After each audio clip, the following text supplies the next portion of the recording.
All right, everybody, welcome to NorCal Sports Network.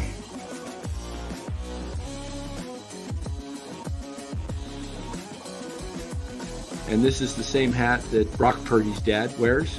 Chat loves it when Marty Lurie comes on. Anytime you lose a game this time of year, when you can't go backwards, it's a problem. All right, everybody, welcome on in. NorCal Sports Network Live, 49ers, Seattle Seahawks. Niners lead it with 7.5 minutes to go. 17-13. Actually, 6.5 minutes to go. Seattle has the ball at midfield, 4th and 1, and they're going to go for it. Lining up right out of the backfield. Hands it off to Walker. Wide. He's going to get the first down and more.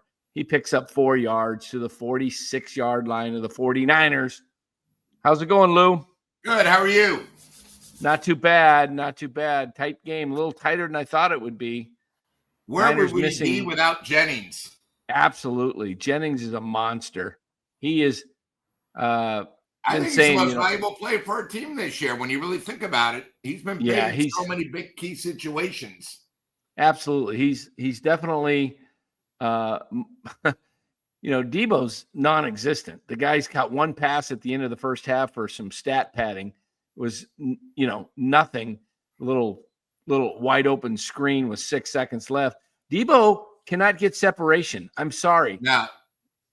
This is not you're down a wide receiver. I mean, Debo basically can only catch the ball, Lou, if it's a slant or a screen or wide receiver screen. He doesn't get open downfield. Has there even been a pass attempted to Debo today downfield? I can't remember. I mean, I don't remember one either. Every time they throw, it was to Jennings. That was all right, we got 2nd and 9. Back to pass out shotgun. Geno Smith being rushed. He's being chased. He throws off his back foot, and he's got – remember, he was out of bounds. He was out of bounds. Come on. He came back in bounds. He caught the ball on the sideline. Jackson, let's see if he went out of bounds first. Yes, his toe is on the line. His toe is on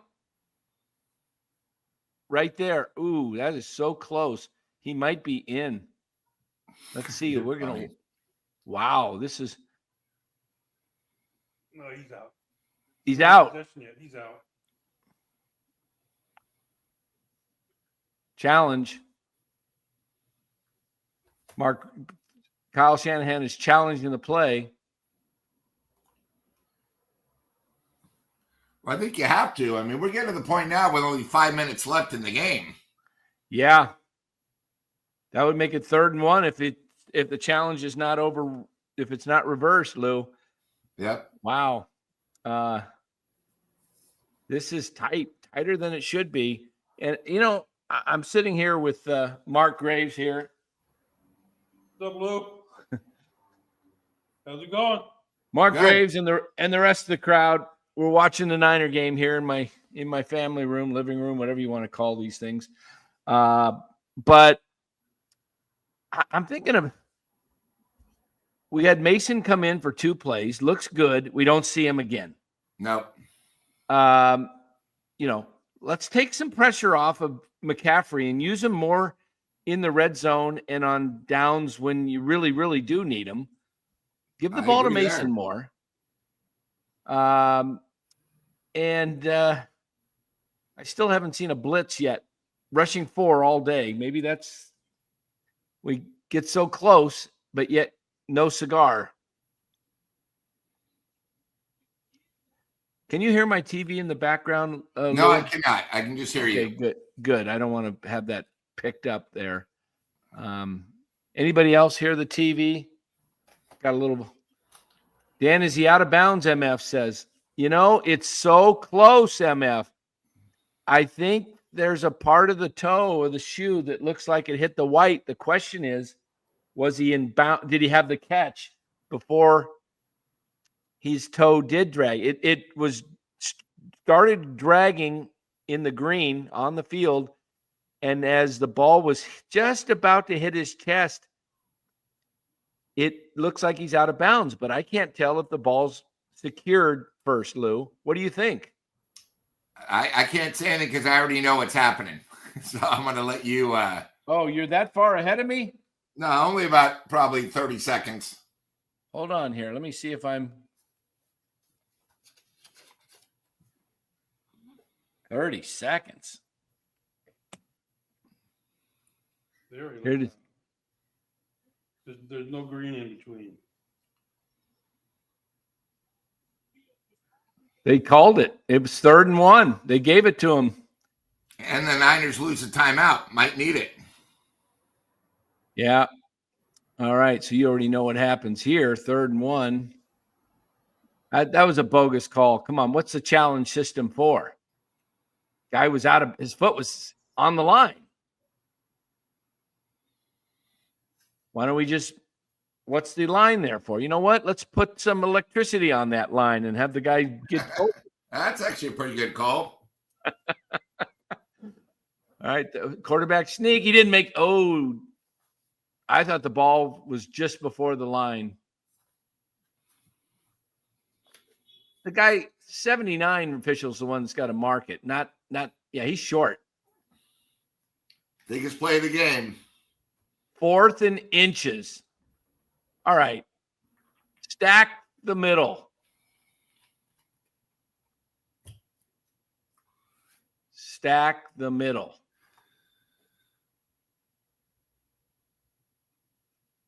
All right, we got 4th and inches.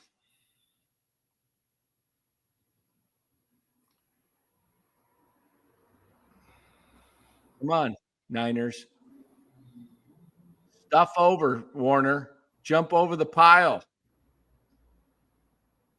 Here we go. 4th and inches. They hand it. He didn't make it, I don't think. He's short, I believe. That's going to be close. Oh, now we're going to have a challenge again. We're going to have a football. I think the officials marking it, the side officials giving it to the Seahawks. Let me see.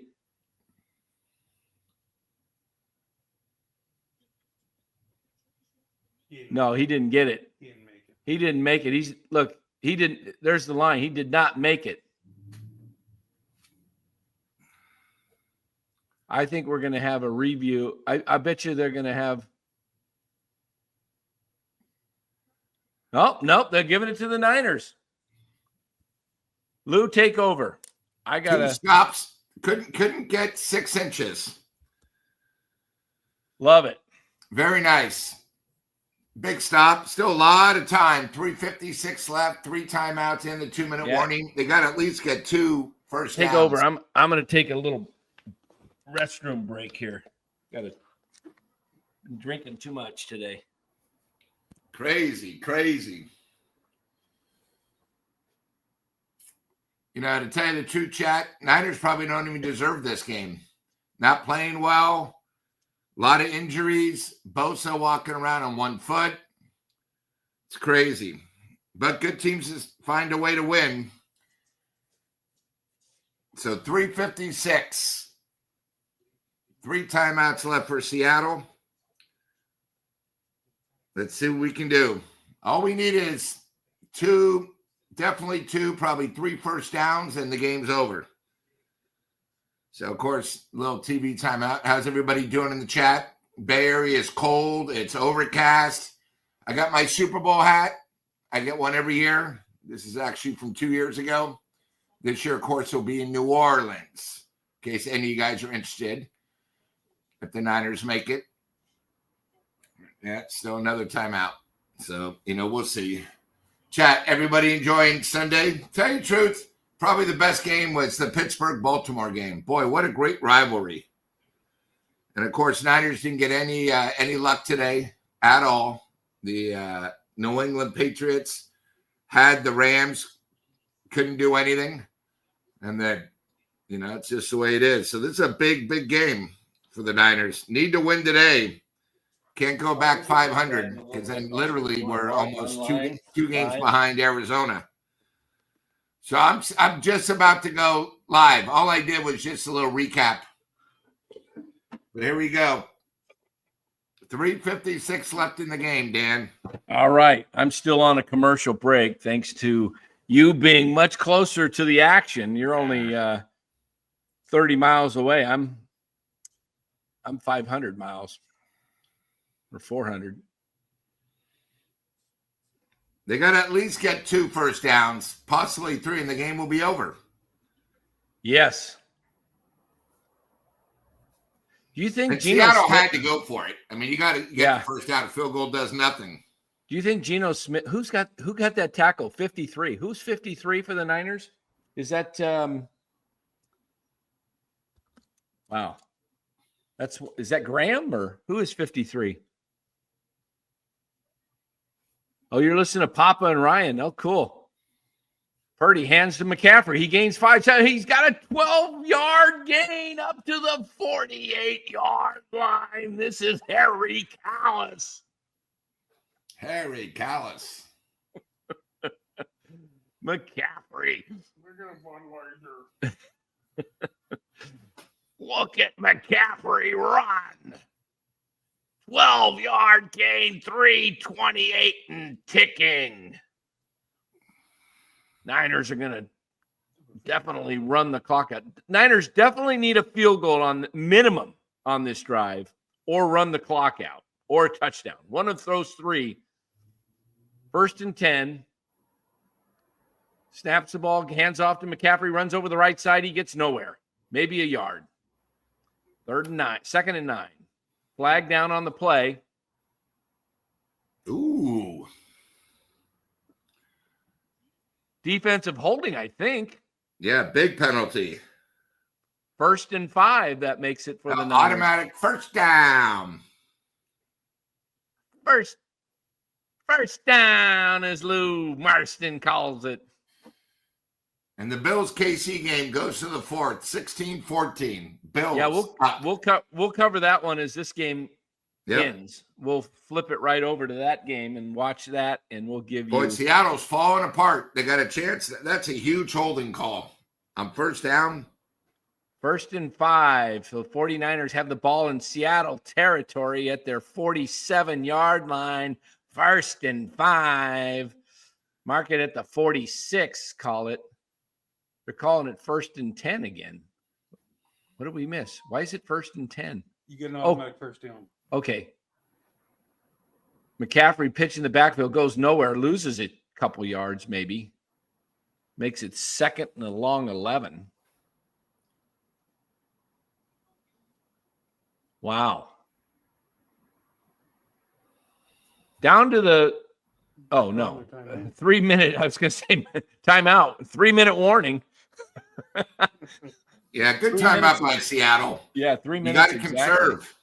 Yeah.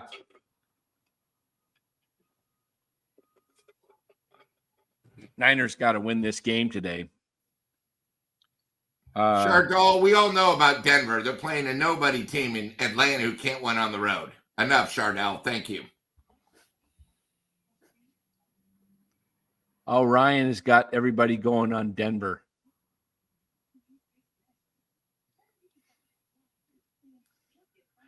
My thoughts on Bo Nix, Chardall. I think he's better than Caleb Williams. Of course, he played 5 years at a winning organization. Played at Oregon. Yeah. He went from Auburn to Oregon. I did not like, I'm not a huge fan of Caleb Williams personally. I think he's a little soft. How about Chicago today? They can't even kick a field goal to win it? Another, block at the end by Green Bay, huh? Well, Green Bay, yeah, Chicago's snake bit. I mean, next weekend, Chicago has to win or they're done. Yeah. I mean, it doesn't really help us. All right, let's get back to the action. All right, I'm still on a commercial break here. Let me see. Right. Why can't I? Let me see if I can get some. Got 2nd and 11. Ball on the 47-yard line of Seattle. Really need about a good 10, 12 yards to get in field goal range for Moody to be pretty comfortable. Still commercial. Have you had action already, or is it just starting? They're just getting ready. Okay. I hate being behind. You know, every network's a little different. If you go off of some streaming, it's a little later. If you go off DirecTV, you get it earlier. If you go off Dish, or if you have cable, local, Comcast or whatever you got, it's all, I don't know how the feed gets there. It should be live at the stadium.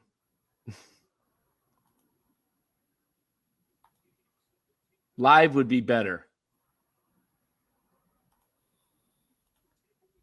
All right.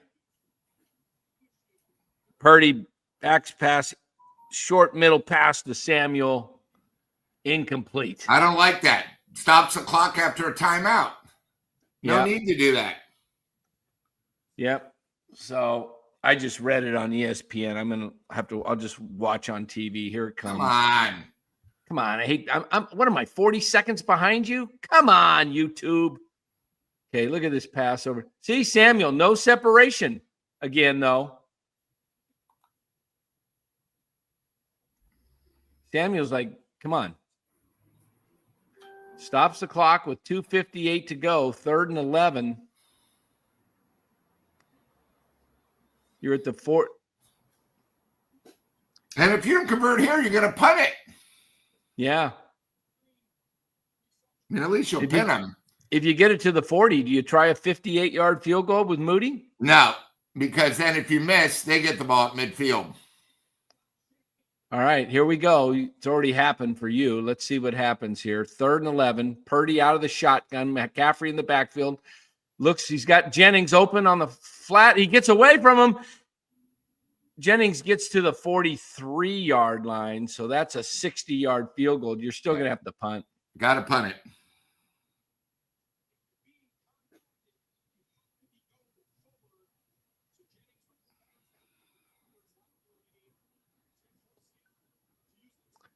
Seattle had to use a timeout, though. No, Seattle had to use a timeout. Yeah. So they had the 2-minute warning and this 2:45. And I can't remember if Bosa was in, I mean, he's been limping all day. Yeah. He's got a oblique, I guess. Yeah, you can tell. Boy, 2 touchdowns and a field goal all day against.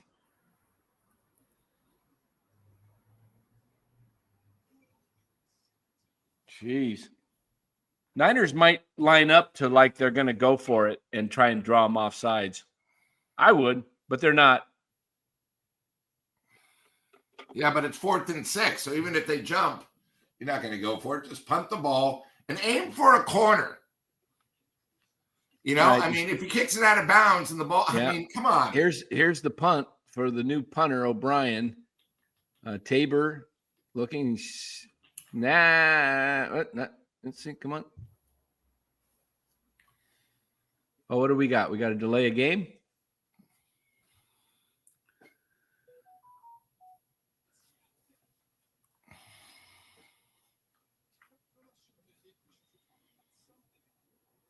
Officials are huddling. What's going on?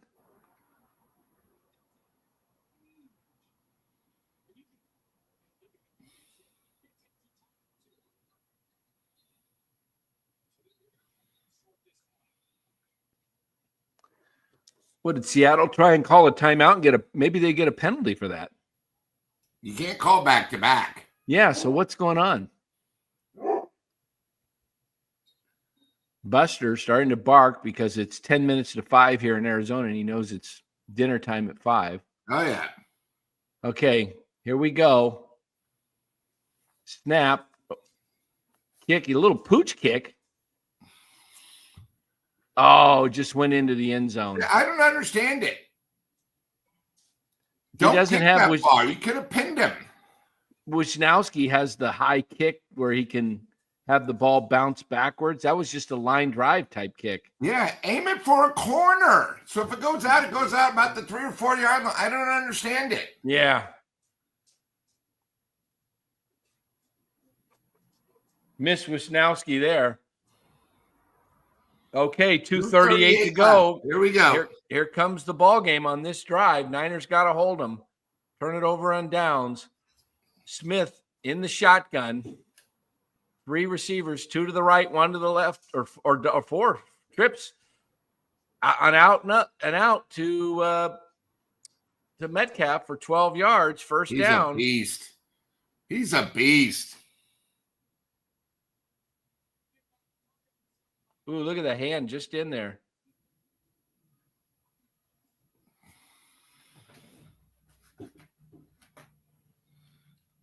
.233 to go. Seattle has the ball on the Niners' 31-yard line. Shotgun formation. But we got a challenge flag. Kyle challenging the catch. What is he saying? He didn't have it? Possession? What's going on here?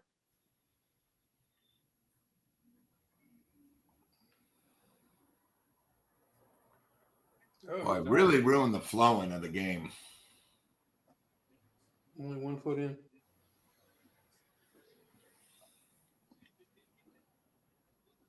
It's up in the air. Was the toe dragging though? Let's see if he caught it when it was dragging. Can't see the feet on that replay. Is the left toe down when it gets into the? The one thing I don't like is if we lose, we're down to 1 timeout in case we need it late. Right. I mean, it's on the 30-yard. I mean, come on. Oh, that's not going to get overruled. Nope. His foot drags even after he catches it. It's There's horrible no way. assistant coaching.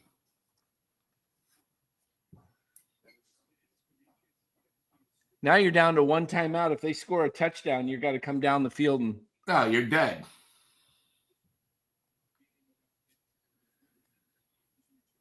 Let's see. Put toes down. He's out.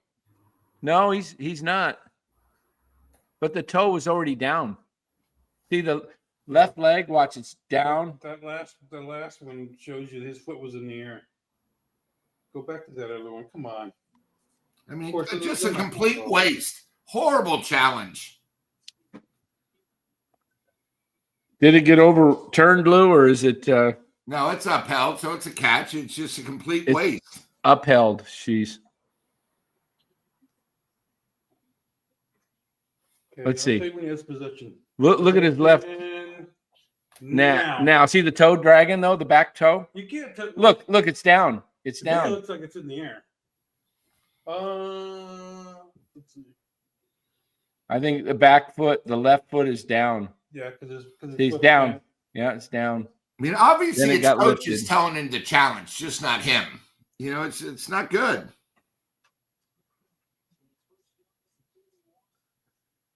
All right, now you're down to 1 timeout, first down, 31. I mean, that just would have set up a 2nd and 10. I don't know why you challenged it anyway. Little. That's what I'm saying. All right. Shotgun, 4 receivers, Walker in the backfield. He throws it out to Walker on the flat. He gets up to the 35, maybe 36, goes out of bounds, stops the clock with 2:27 to go. And here's the other thing. I don't like us pushing him out of bounds. Tackle him in bounds. Yeah, that 20 one you're not going seconds goes to by. tackle. This is all just basic coaching here. I don't think you could have tackled him there because of the angle inbounds. But, all right, they've got 5 receivers, 3 to the right. Actually, they got Walker way out wide. So they go to Walker over the middle. He's hit immediately for a gain of maybe 1 or maybe no gain. They're going to try and get this play off before the 2-minute warning as Seattle's down to 1 timeout, 2:14 ticking, 2:12. 3rd and 5. This is the last play before he fake handoff. He throws over the middle, wide open, not touchdown, but first down. First down. Wide open. It wasn't, I mean, there was nobody around.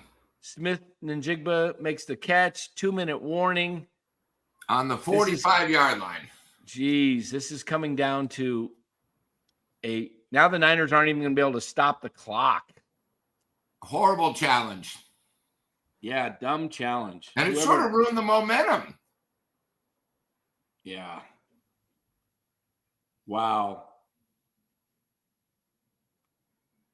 Niners need a big defensive stand. This game's been they win this game today, it's because of the defense. Oh, yeah, defensemen. That and Jennings. Yep. Purdy's TD was pretty nice. But That last drive, Jennings caught 2 4th downs. One, he was triple teamed. I mean, just Studville. Yeah. I mean, today on the game, Brock Purdy is 20 for 27. Not bad. Only 157 yards. He had the one deflected interception. Yeah, nothing you can do about that. Yeah, only an 85 passer rating today. Geno Smith's pretty much similar, 22 of 28, 191 yards. He's got an 80.2 passing rating. Did you happen to see the Cal Berkeley boy, what his stats were today? Goff? Yeah. I did not. Let me take a look. 52-6. Jared Goff was 24 of 29, 412 yards. Perfect passer rating of 158.3. Marin Catholic boy. 4 touchdowns. Dang. Is he going to be MVP? I think so.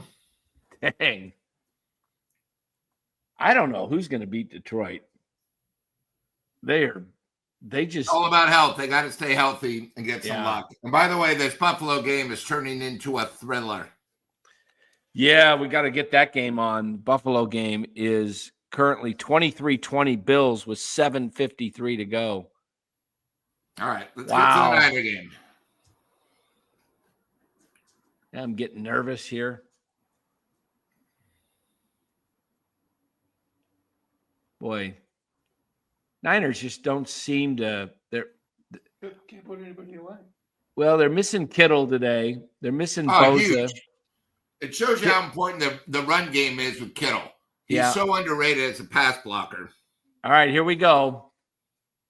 2 minutes to go. 4 wide receivers. 3 to the right, 1 to the left. Back to pass. He's being rushed. He's got time. He throws. He's got his man completed at the 49ers 47-yard line. Field goal does Seattle no good. So it's 2nd and 3. 1:43 to go. They're lined up. Backfield, same again. 4 trips, 4 receivers. Back to pass. Smith, he throws to the left. He underthrows it to Metcalf. Incomplete. 3rd and 3. 3rd and 3. 1:36 to go. 2 Niners plays got to to hold gain him for 3. 2 more. 2 more plays. Nick Bosa over there on the sideline, not able to play at the time the Niners need him the most. The captain, one of the captains. Wow. 49ers defense, 29 points allowed in the second half, second most in the NFL. Wow. In the last 2 minutes or something, was that? Mm-hmm. In the last 2 minutes. Okay, 3rd and 3. 3 receivers, back to pass. He's looking. He's being rushed. He throws. He's got his man. First down to the 34-yard line of the 49ers. Jackson Smith and Njigba. 34 yards to go. Seattle's got 1 timeout left, too. Niners still playing a zone. 1:15 and counting. 4 receivers. Shotgun. Smith back to pass. He's being rushed. He's sacked. He's sacked. Leonard's Floyd gets the finishing touches. He was hit first by, was that no?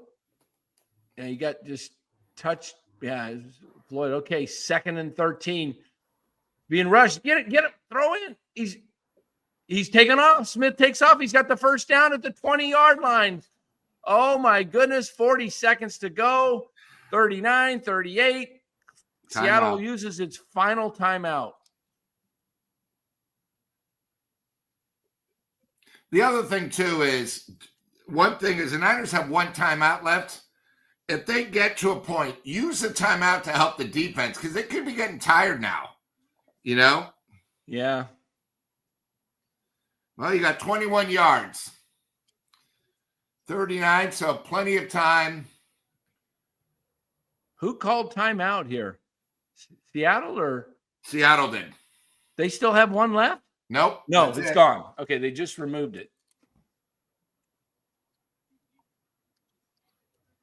Wow. Unbelievable. 20 yards to go. Niners got to hold them. 39 seconds to go. Bosa anxiously watching from the sidelines. Yeah, they miss him. They got 4 receivers again. Metcalf and to the left. And now he drops from underneath the center to the shotgun. Snap. They're going to blitz on the outside. He got his man open, but no timeouts to go. Get him. Get him. Okay. They're going to probably have to clock it here. They're probably going to clock it 2nd and 2. They're going to waste it down and clock it, or they're going to go for it. They're lining up. The clock is moving with 22 seconds. 20. Snap. He's looking. They got to get him. He's rushing. Oh, he's going to get in for the touchdown. He's in for the touchdown. 12 seconds to go. That hurts. Wow. That's awful. Wow. Outside containment. Now you force the Niners to win in Green Bay and against Buffalo to make up for this. Wow. And with the Rams getting lucky today, New England had them. Yeah.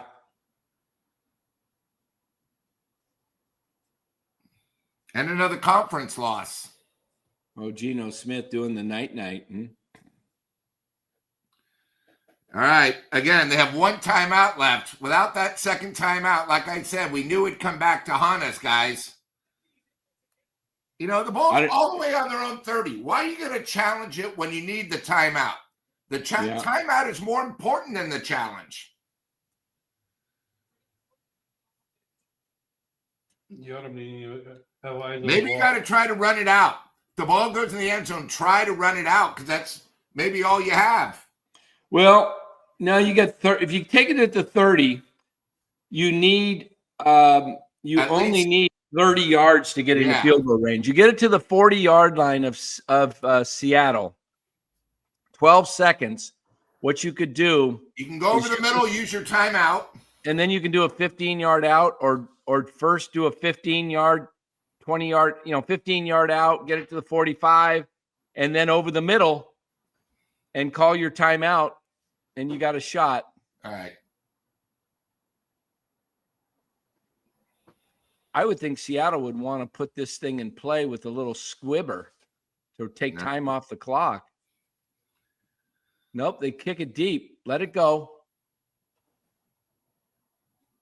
Man, I would kick the squibber. As long as, because if you would have kicked it in the zone. Got to get it past the 20 and then just let it roll. And as soon as they touch it, you're going to run 5 seconds off the clock. Okay, now you got to get down.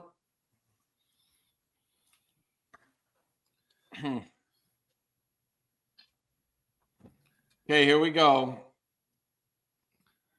4 receivers for the Niners. Jennings up top to the right. Purdy throws it over the middle. Well, call your timeout. What a dumb play, Kyle. What the hell was that? What a stupid play was that?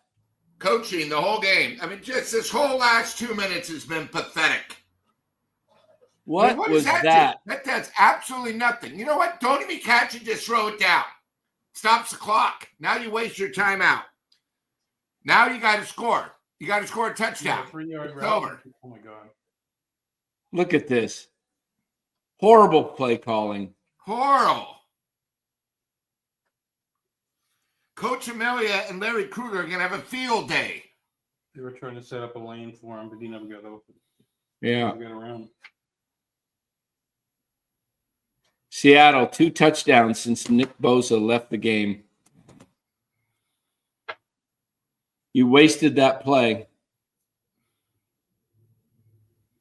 Get out of bounds. Wow. What was the flag down for? What was the flag for? I wonder.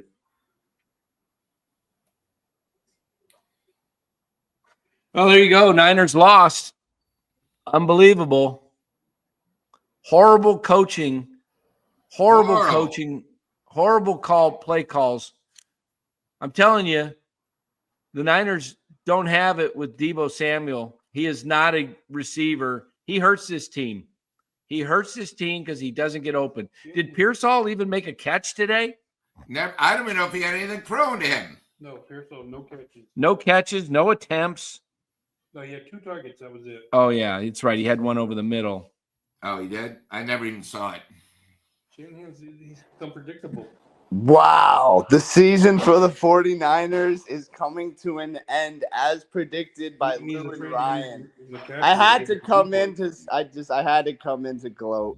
Some of the worst play calling I've ever seen. Oh my God. Kyle Shanahan. We can't have this guy. You gotta can Kyle Shanahan. You got to. The 49ers need to do it. It's gotta happen. Wow. That was some of the 500 worst again. play calling I've ever seen at the end That of was the a game. horrible play call. With Horrible. first And then here's Arizona with the bye, and they're loving life. yeah. Let me switch over to the I don't understand it. But you know Dude, what? You can tell the It's whole message. Dan is a Niner homer. Don't make Dan cry, Ryan. Yeah, unfortunately today I think may have gone Dan off the Niner. Nah, I this whole game I had a feeling it was like the Giants. I had a feeling they weren't going to win because they weren't the better team. You know, that's crazy. That's You're crazy. missing- I'm you're just missing shocked. Your best blocker, I'm shocked at the play your calling. best wide receiver. You put did they ever blitz? They blitzed once there on the corner blitz. Who's number 2? Demo? Lenore.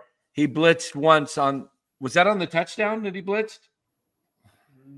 No, I don't think so. Or the first down? The first down to the 20. And Lenore made that tackle and was like so excited because he made a tackle. Yeah. Time for Ryan to leave. Yeah, I'm gonna just wanted to come in and give my quick gloat, but real quick before I hop out of here, did you guys see the Chiefs? You guys watching this Chiefs game? Watching the Yeah. Chiefs right now. Yeah. 23-21, 3:11 left. Yeah, it should be a good one. I'm really hoping. The Bills are going to score to go up 26-21, and then, of course, the man's going to come back. Okay, and we'll see what Buffalo's happens. got the ball, 30-yard line. Here we go. 2nd and 6 at Kansas City's 30-yard Anyway. line. Handoff. No, Allen keeps it, and he takes you to the 22. Lou, did you see the 27. catch any of that Broncos game? Bo Nix, rookie of the year. I'm telling you, it's not too late to put money on it. He's close. He's been balling out the last 4 or 5 Dude, games. it's been your defense, not him. Your defense has been phenomenal. Look, nobody wants to hear about Bo Nix on NorCal Sports Network. I agree okay? there. We're not North Take Colorado. Bo up North to Cal. take Bo up to Denver. The only bow that I like is Dukes of Hazzard. What a horrible. Ask Los about play what we calling. talked about, Dan. What's that? Los, why did he challenge the catch on the 30 with only 2 timeouts left? Where you can see he was in. It made no sense. Change the momentum a little bit. Then you're down to 1 timeout. And then how about the play? You have 1 timeout and you throw for 2 yards? That was the worst. I don't understand that. I'll tell you the problem is on this team. You're playing with 10 men on offense. Deebo Samuel cannot get separation on offense. He is not a wide receiver that can get open. The only plays he can get open are the plays you just saw. Little slant passes, 2-3 yards, and then let him try and run. You're down a receiver. Deebo is the problem.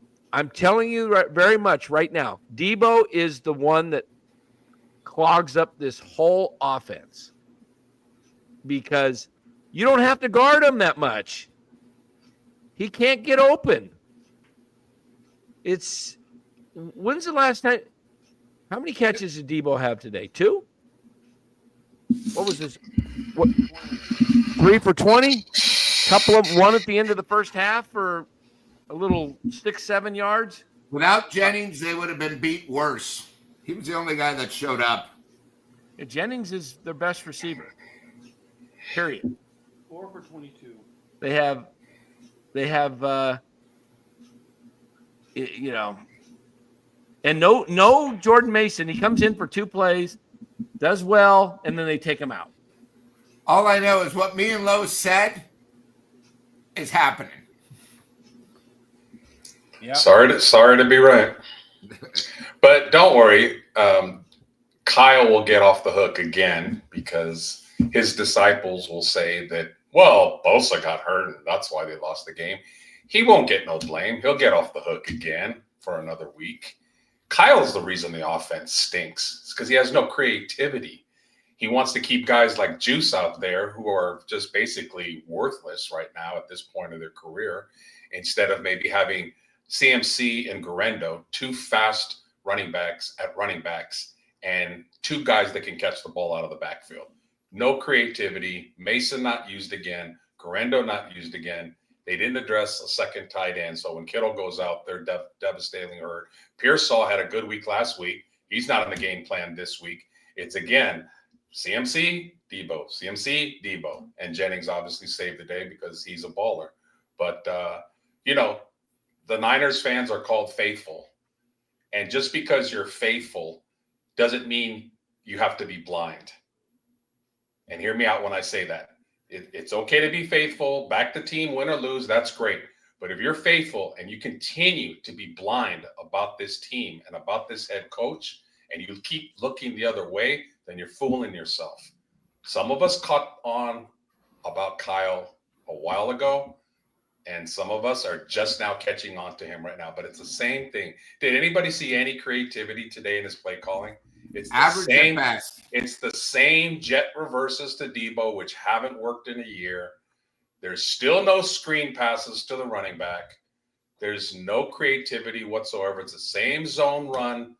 I mean, this team is just average. It is what it is. Average. They at best. they almost got away with it again because last week Tampa let them off the hook because Tampa's coaching staff for some reason went away from Bucky Irving, who was killing the Niners. He should have got more touches, and the Niners couldn't stop him. But when the Niners play a good defense, a good coaching staff, and a good team, they struggle. And Seattle's not even a good team, and they lost today.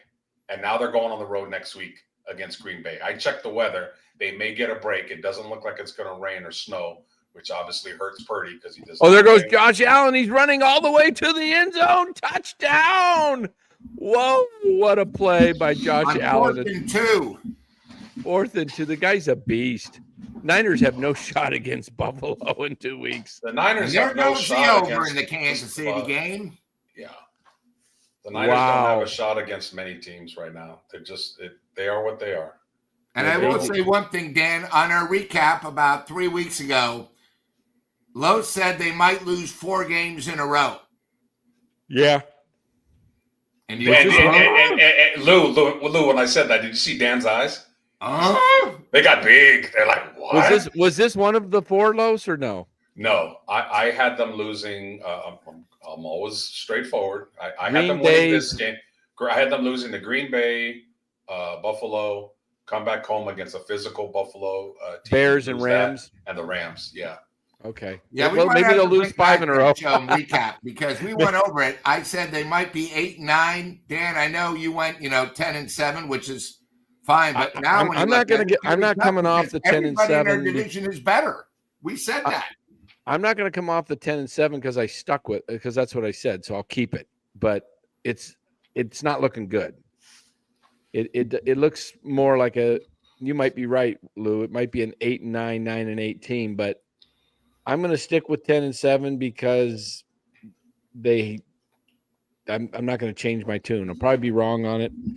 That's okay. Its message says Dan's takes are the worst. He thought they wouldn't win. He thought they what? He thought they wouldn't win over 10 games. I think he meant would win. Whatever. Yeah. He can't. Its message can't write very well. You have I may have the worst takes in the NFL, but you have the worst grammar. Touche. And serve an ace. I love it. Don't mess with Dan. He counterpunches very well. As do we all. But no, one of the things, guys, that I brought up before the season started is, and I got a lot of pushback on it, was I thought after that Super Bowl that maybe little by little Kyle was losing the locker room. I mean, we're seeing a lot of things about Kyle, and we're seeing a lot of his, philosophies and game planning, or not game preparation, or fourth quarter, mistakes on certain things, clock management, et cetera, et cetera, et cetera. A lot of us are seeing it. You don't think the players see it? The players watch film every day. You don't think Fred Warner sees it? You don't think Nick Bosa sees it? You don't think some of the defensive players that see them play their ass off and see the offense cannot put away games? They see it. They see it. Do I need a guy calling me a moron in our chat? No, I ask him to please leave. No. It's a message, or its message. It's bye-bye. That ain't cool. Come on, guys. We're here to have fun. I'm gonna let him hang, but come on. You called me out.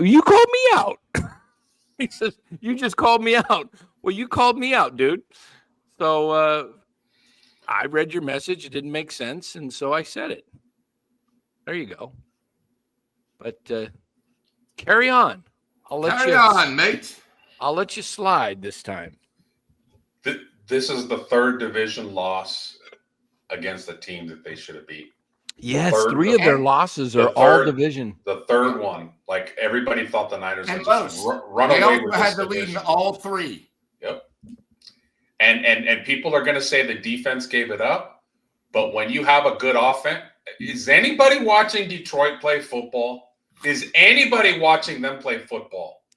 They were up 42-6, and my voice is going up because this is how I want the Niners to play, especially last year when they had the most dominant roster in football. Detroit up 42-6 was still throwing the effing ball. That is like just snapping your neck, slicing your throat, whatever you want to call it. Detroit knows how to put away tees. Greg, and Kyle does not know how to do that. You have to change your name. Oh man. Trust me when I tell you, when Detroit plays the Niners later this year, that's going to be personal for Detroit. That's going to be personal for them, especially after last year. They follow their head coach. Their head coach is a aggressive, talk shit kind of guy, offensive lineman, ex-offensive offensive lineman, and don't think that they don't know that they were the better team in the NFC Championship. That they let that one slip away. Yep. They're going to come in and they could be up 30 or 40, and they're still going to be putting it on the Niners. I'm telling you. Yeah. Detroit is out for blood. Hey, Dan. They're out for blood. Dan and Los, Dan keeps talking about, when we talk about baseball, of a possible trade. Look what Detroit did. They traded their franchise quarterback to the Rams for a quarterback where they also got another number one, two number twos, and two players. When you look at that trade, who's better off? I know the Rams won the Super Bowl, but look at now. Detroit is so much better from the trade. They have studs. They're young. Absolutely. Detroit now isn't going to be like a 1 year and that's it. This team is going to be like this for the next 3 to 5 years, dominant.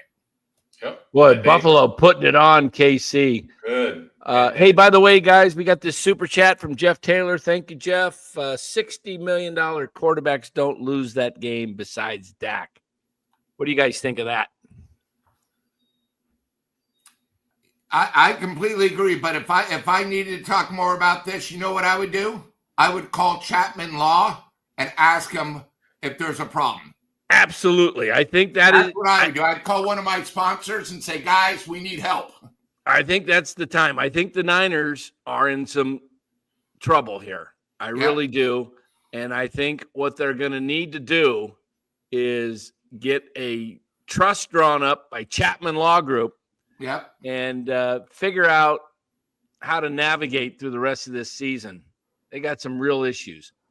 Seriously, folks, you got any legal issues or need any documents prepared, give Chapman Law Group a call. They're in Marin. They're a proud sponsor of NorCal Sports Network. Give them a call at 415-613-9483 and let them know NorCal Sports Network sent you, and we do appreciate Chapman Law Group. If All I right. could if I could be clear, Dan, and just explain why I've been against Kyle for a couple of years, just a little bit more clear. I've always wanted Kyle to change. I didn't want him fired a couple of years ago. I just begged him to change some of the things that he does. And I said, if he makes these changes, he could become a great coach. I wanted him to be better at clock management. In 8 years, he has not. I wanted him to be a little bit more aggressive and less conservative and less settling for field goals. He has not. I wanted him to game preparation better. I wanted him to prepare the team when it's raining that game, that to play with a wet ball, play with loud noises. He has not. I asked him, please get a red zone. A 2-minute no huddle offense. When you're behind, you need to have that. He has not. These are 4 things, and I can name more. Roster politics. He has not changed on that. He loves Juice. He loves CMC. He loves Debo. He loves McKivitz, and he loves Brendel. Now, the last 2 guys are the only guys on that list that are below average, and he keeps playing them out there. Doesn't, address the situation. Doesn't draft players to replace those guys, and keeps the same philosophy. This week, he was asked in the media, are you going to practice more and spend more time on special teams? Your special teams is the worst in the league. He defiantly said, no, we don't have to feel we have to do that. Kyle is not an average coach because he's not smart. Kyle is an average coach because he's stubborn. As pardon my French, fuck. He will not change his ways. And that's why he is an above average coach. That's why. He will not change. That is what's so frustrating to me. And I think it's starting to see a lot of fans are starting to see that as well. When you can't address special teams and admit, hey, yeah, you're right, we're having some problems. But his ego, and when he's asked questions that challenge his authority, it's almost like he's defiant. If anybody challenges him, and nobody can challenge him, that's the problem. Jed York loves him. He has a lifetime contract. He's probably signing him to another 6-year extension. When you have that much job security, you can do whatever the F you want. So why would he change? Why would he change? John Lynch doesn't go up to him. Last I checked, John Lynch is the Hall of Famer. It's not Kyle Shanahan. It's John Lynch. Yeah. Why can't John Lynch go up to him and say, hey, man, like behind closed doors, not in front of the media, and just say, Kyle, dude, what you're doing is not working. It's not. You need Chiefs just lost, by the way. Mahomes threw a 4th down desperation pass, got picked off, and it's 30-21. Good. I got Buffalo's D on fantasy. There you go. Man, I've had all the games right today. I've only missed 2. I had the Jets. They lost. Well, I guess I missed 3. How can you bet on the Jets? When are you going to learn? They are the second worst team in the league. It wasn't a bet. It's just my pool of 4. I had to pick every game. Biggest flop ever. Signing that bum from Cal. The guy's making $60 million a year, and he's 3-8. What a bust! Get rid of him while you can. Huge mistake. But guys, are you understanding a little bit about what I'm saying about the stubbornness, about not wanting to change? You guys have watched football longer than I have. Haven't you seen coaches adapt and change over time? Isn't that what a human being is supposed to do? Much less an NFL coach. Yeah, Bill Walsh did. Bill Walsh made a lot of mistakes. Believe it or not, Walsh made some mistakes early on, and he changed and adapted. And I can give you a bunch of different answers and reasons for that. But right now, I just want to focus on this team and why they are struggling. Yes, it has to do with injuries. Yes, it has to do with didn't address certain things in the draft. They're older. They've played a lot of games. But the core of why this team is not good right now is their head coach. Their head coach has gotten a lot of credit for winning in the last 5 years, and quite frankly, he should not have gotten all the credit. The talent should have got a lot of the credit. John Lynch and Adam Peters bringing talent to this team. They traded for CMC. They traded for Trent Williams. Kyle and his personnel people didn't draft people like that. They had to trade for that. So John Lynch and Adam Peters should get just as much credit as Kyle, if not more. The talent on this team. Kyle was 10-22 the first 2 years of his coaching career. Did you know that? He was 10-22. The best characteristic of a head coach is its players and his talent. That's a fact. Yeah, they've created a winning culture that I will give Kyle credit for. He installed a winning culture and he held people accountable. Yeah, they created a culture and they created a destination spot, like the LA Dodgers are a destination spot. You know, the LA Lakers, the Warriors, you know, the Celtics, teams where players want to go play. People have wanted to come play with the 49ers. They've drafted well. They've done a lot of things well, but you're right. The in-game management has been, you know, below average here in many cases. Today's, I know you were missing Kittle, but that hurts, so definitely. Kittle hurts. Adapt in, you know, a little bit less in the run game. Why not go to quick passes? If you know, quick 3-4 yard passes, three step drops, yeah. Some wide receiver screens or you know, passes to the flat. We saw one play where Purdy had McCaffrey down in the middle of the field wide open and he runs it instead of just throwing it. Take what the defense gives you and live for the next play. That is the mantra of any good offense. When I used to do coaching for, you know, younger kids when I played, or when I was doing younger kids football, it's just whatever the defense gives you, take it, and then we move the chains. It's not that hard when a defense is giving you 4 to 6 yards of play to just take it and keep moving the field. Bill Walsh was notorious for that. How many drives did Bill Walsh have of 14, 15 plays of 8 minutes or longer? There were tons of them. And why? Because he wasn't going for big home runs constantly. But if the defense gave it to you, he'd take it. But if they were playing off, then Bill Walsh would just keep running or quick check down passes. And he just, I mean, go look at the Niners in their heyday. Look at the final drive when they won the Super Bowl. They had ditch, 8 yards, 6 yards, 6 yards, 8 yards. That's what they did all the time. And you can do that in the National Football League because you can't stop everything. Something's going to be open. And the 49ers can't execute. But I'll tell you the other problem with that is you have an issue with the wide receivers. Jennings, great wide receiver, probably the best on the Niners at this point, but he's not a guy that gets downfield quickly. He's a possession-type receiver, gets open, and he's the guy to go to.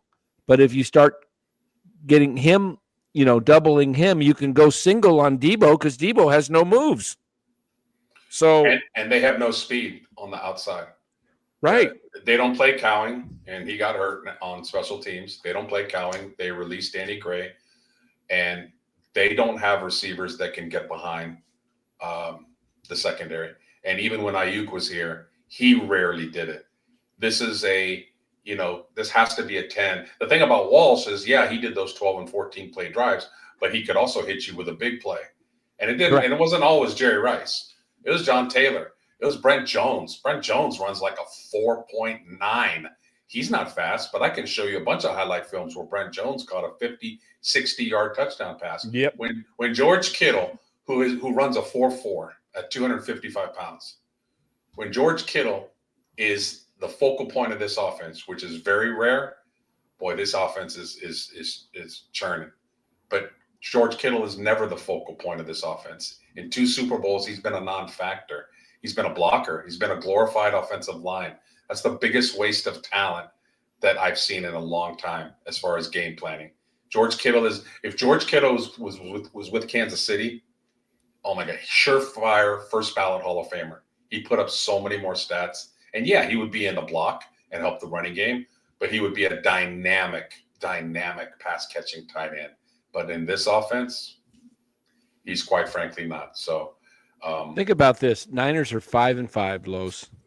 Yep. 3 losses, as you mentioned, all with leads in the fourth quarter to division opponents.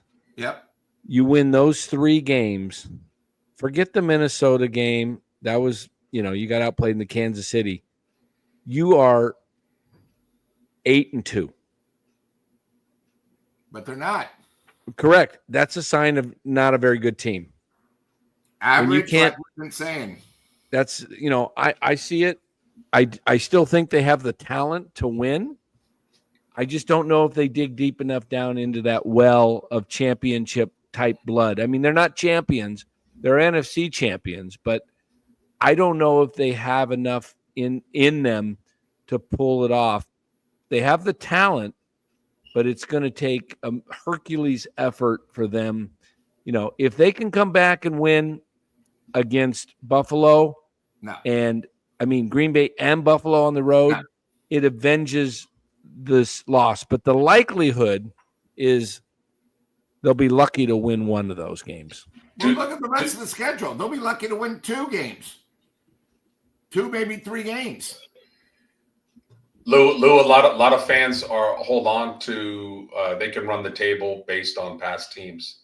They refuse to separate this 2024 49ers with the 2023, NFL 22, every year is and a the different 19. year. Every year is a different year. This team is not the 23 or the 19 or the 22 team. Debo's not 25 years old running through everybody. Debo hasn't run a jet sweep for more than 10 yards in probably 2 years. No, I'm sorry. Yeah. He had a good game against Philadelphia last year. Rob, here's another guy.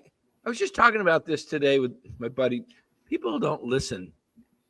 He says, don't make me laugh, Dan. Green Bay, Buffalo, Detroit, 0-3. What did I say? Beat Green Bay and Buffalo, but I said they'll be lucky to win one. And yet you guys, you got to listen to full sentences. I said they've got to try to win both games to erase this, but they'll be lucky to win one. I don't know how, sometimes I go crazy on here. People just hear things and then they don't, it's just selective hearing, I guess. Sometimes when you watch sports, no matter what the sport is, and you just watch the game and you just kind of see if a team wins, but you see the same issues coming up, it's like the win almost like hides the deficiencies of the team and it sweeps it under the rug. But when they play a good team, those issues are going to come up. And then when the season is over, you're saying, oh, well, we all should have saw it. We all saw the same problems week after week. We all should have saw it. We're in the heat of the moment. We should see it now. We're in week, 11? If you haven't seen it now and the issues and problems, and this is not just this year, this is going back for years. Sorensen's a problem. Kyle's offense does not do well in the fourth quarter. Let's call it how it is. Yeah. Think about Kyle's offense does not score a lot of points in the fourth quarter. And I could throw in last year when they were a juggernaut and they were healthy. They do not score in the fourth quarter and put teams away. So when the defense is on the field and they're tired and they're gasping for air and they give it up, fans, see, oh, it was on the defense. They had the lead and they gave it up. The offense could have put it away. Just watch the Tampa Bay, Kansas City Super Bowl.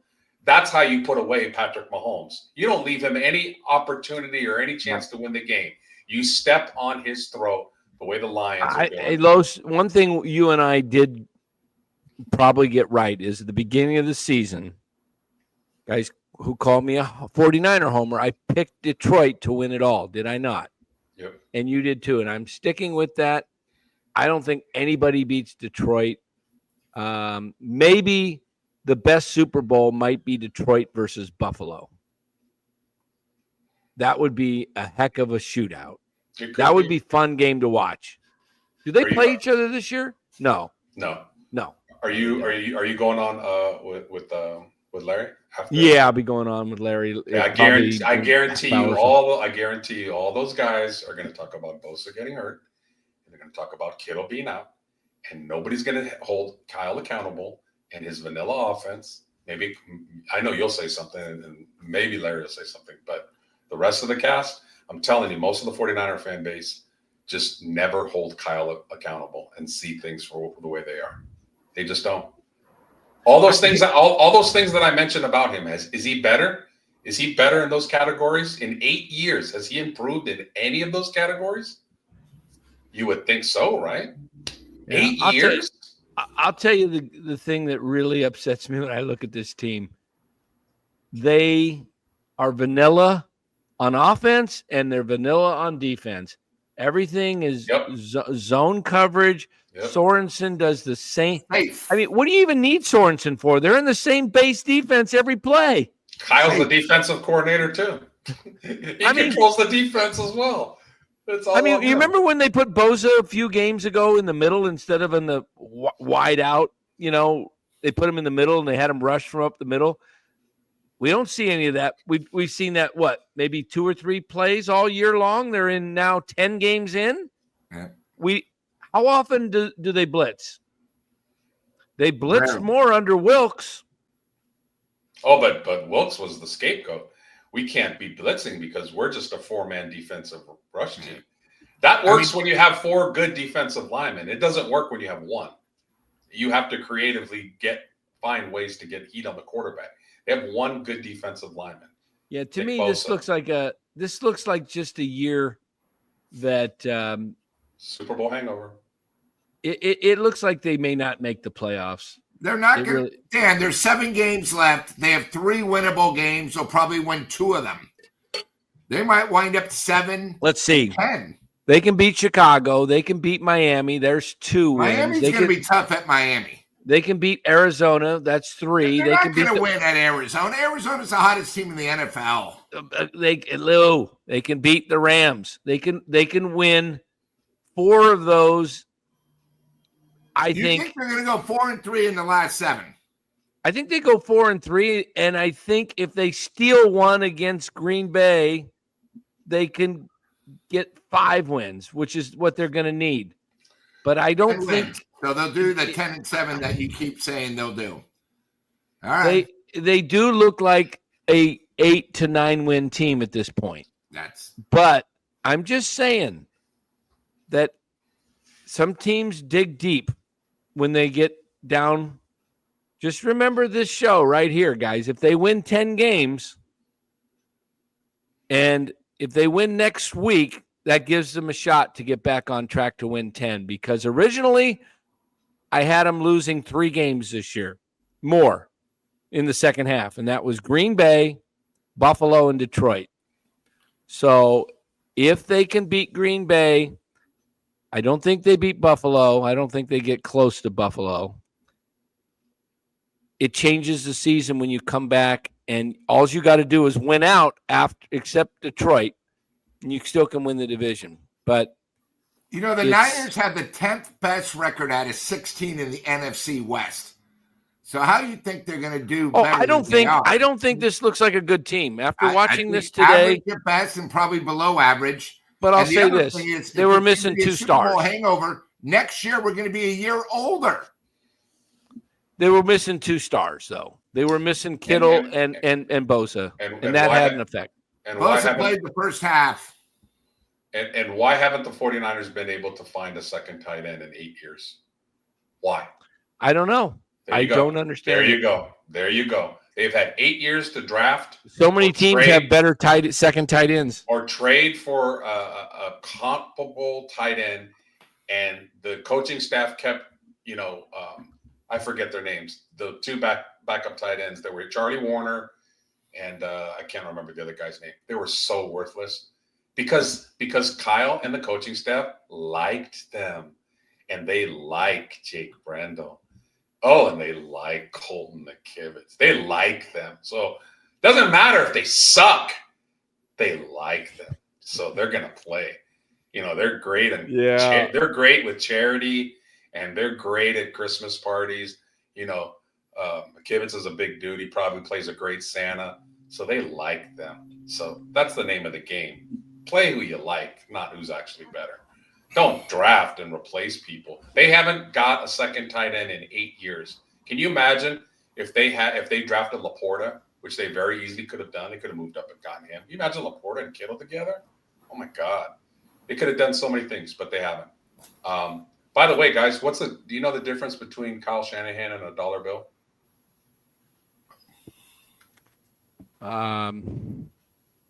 Difference between Kyle Shanahan and a dollar bill.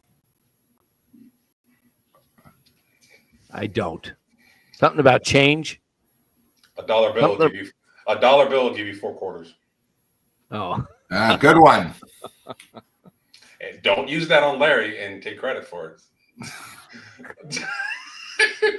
Don't use that joke and say that's my joke. No, I mean, hey, it is what it is. I mean, I feel for the roster because I love our roster. I love our core players. They played their ass off the last 5 years, and they should have 2 Super Bowls minimum under their belt. Can we get producer Ryan to Ryan? Nobody gives 2 F's about the Denver Broncos. Okay, just you tell me to stop it. Stop your Broncos crap in a NorCal Sports Network stream, okay? Nobody cares about the Broncos. They're not going anywhere. If they make the playoffs, they're going to be out instantly. So move it on. That's all I got to say. Yeah, it's going to be a tough They are week. in the playoffs if it ended today. Yeah. Denver, It's AFC's week. They'll make the playoffs probably. Well, but we're sounding like we were with the San Francisco Giants. Like, Yeah. let's just get in. Let's just get in because we have a history of once we get. Oh man, this team is not good, man. Please, I don't want them to get in and lose 47-10. I mean, this is an iconic franchise that we have some pride. I'd rather not make the playoffs than get in and get completely embarrassed. I really would. Yeah, I don't think the Champy says Lions and Cards are the 2 best teams in the NFC. I think it's the Lions and probably the Eagles. They look like they're pretty tough this year with Barkley. I like Washington. I think that's the best young quarterback in the game is Daniels. What do you guys think? He didn't have a good game the other night. No. But he's had a good year. Caleb is starting to play well the last 2 weeks. I would say the second best team in the conference is between Green Bay and Philly. I know Philly has the better record and has been a little bit more consistent, but if Jordan Love can get right and he's starting to get a little healthy, they have a good quarterback. They have 4 good receivers, not 1, 4. They have a good offensive line. They have good running back in Jacobs, and I like their head coach. Their head coach is a little bit more aggressive than ours. So Green Bay, I think is the second best team in the conference. Does anybody want to take me on and say that the Niners? I'm gonna throw a little thing out here in this chat, and this 3-man group here. I'm gonna say the Niners still win 10 games this year. You're gonna laugh. I'll take it. You want a better 44 that you might win with the Warriors? Or you're going to lose twice. You want to double that one up? Double or nothing that one? No, we'll do this one separate. 44 again. 44 again? Okay, I'll. So you got to win 5 of the last 7 games. Yeah. All right. I'm just. I've seen this team do this before. It's not as good of a team as in the past. It looks like a Super Bowl hangover. It looks like an 8-9 team if you really, really are honest. I'm just going to say that they stuck it up. They figure a way out with McCaffrey back in.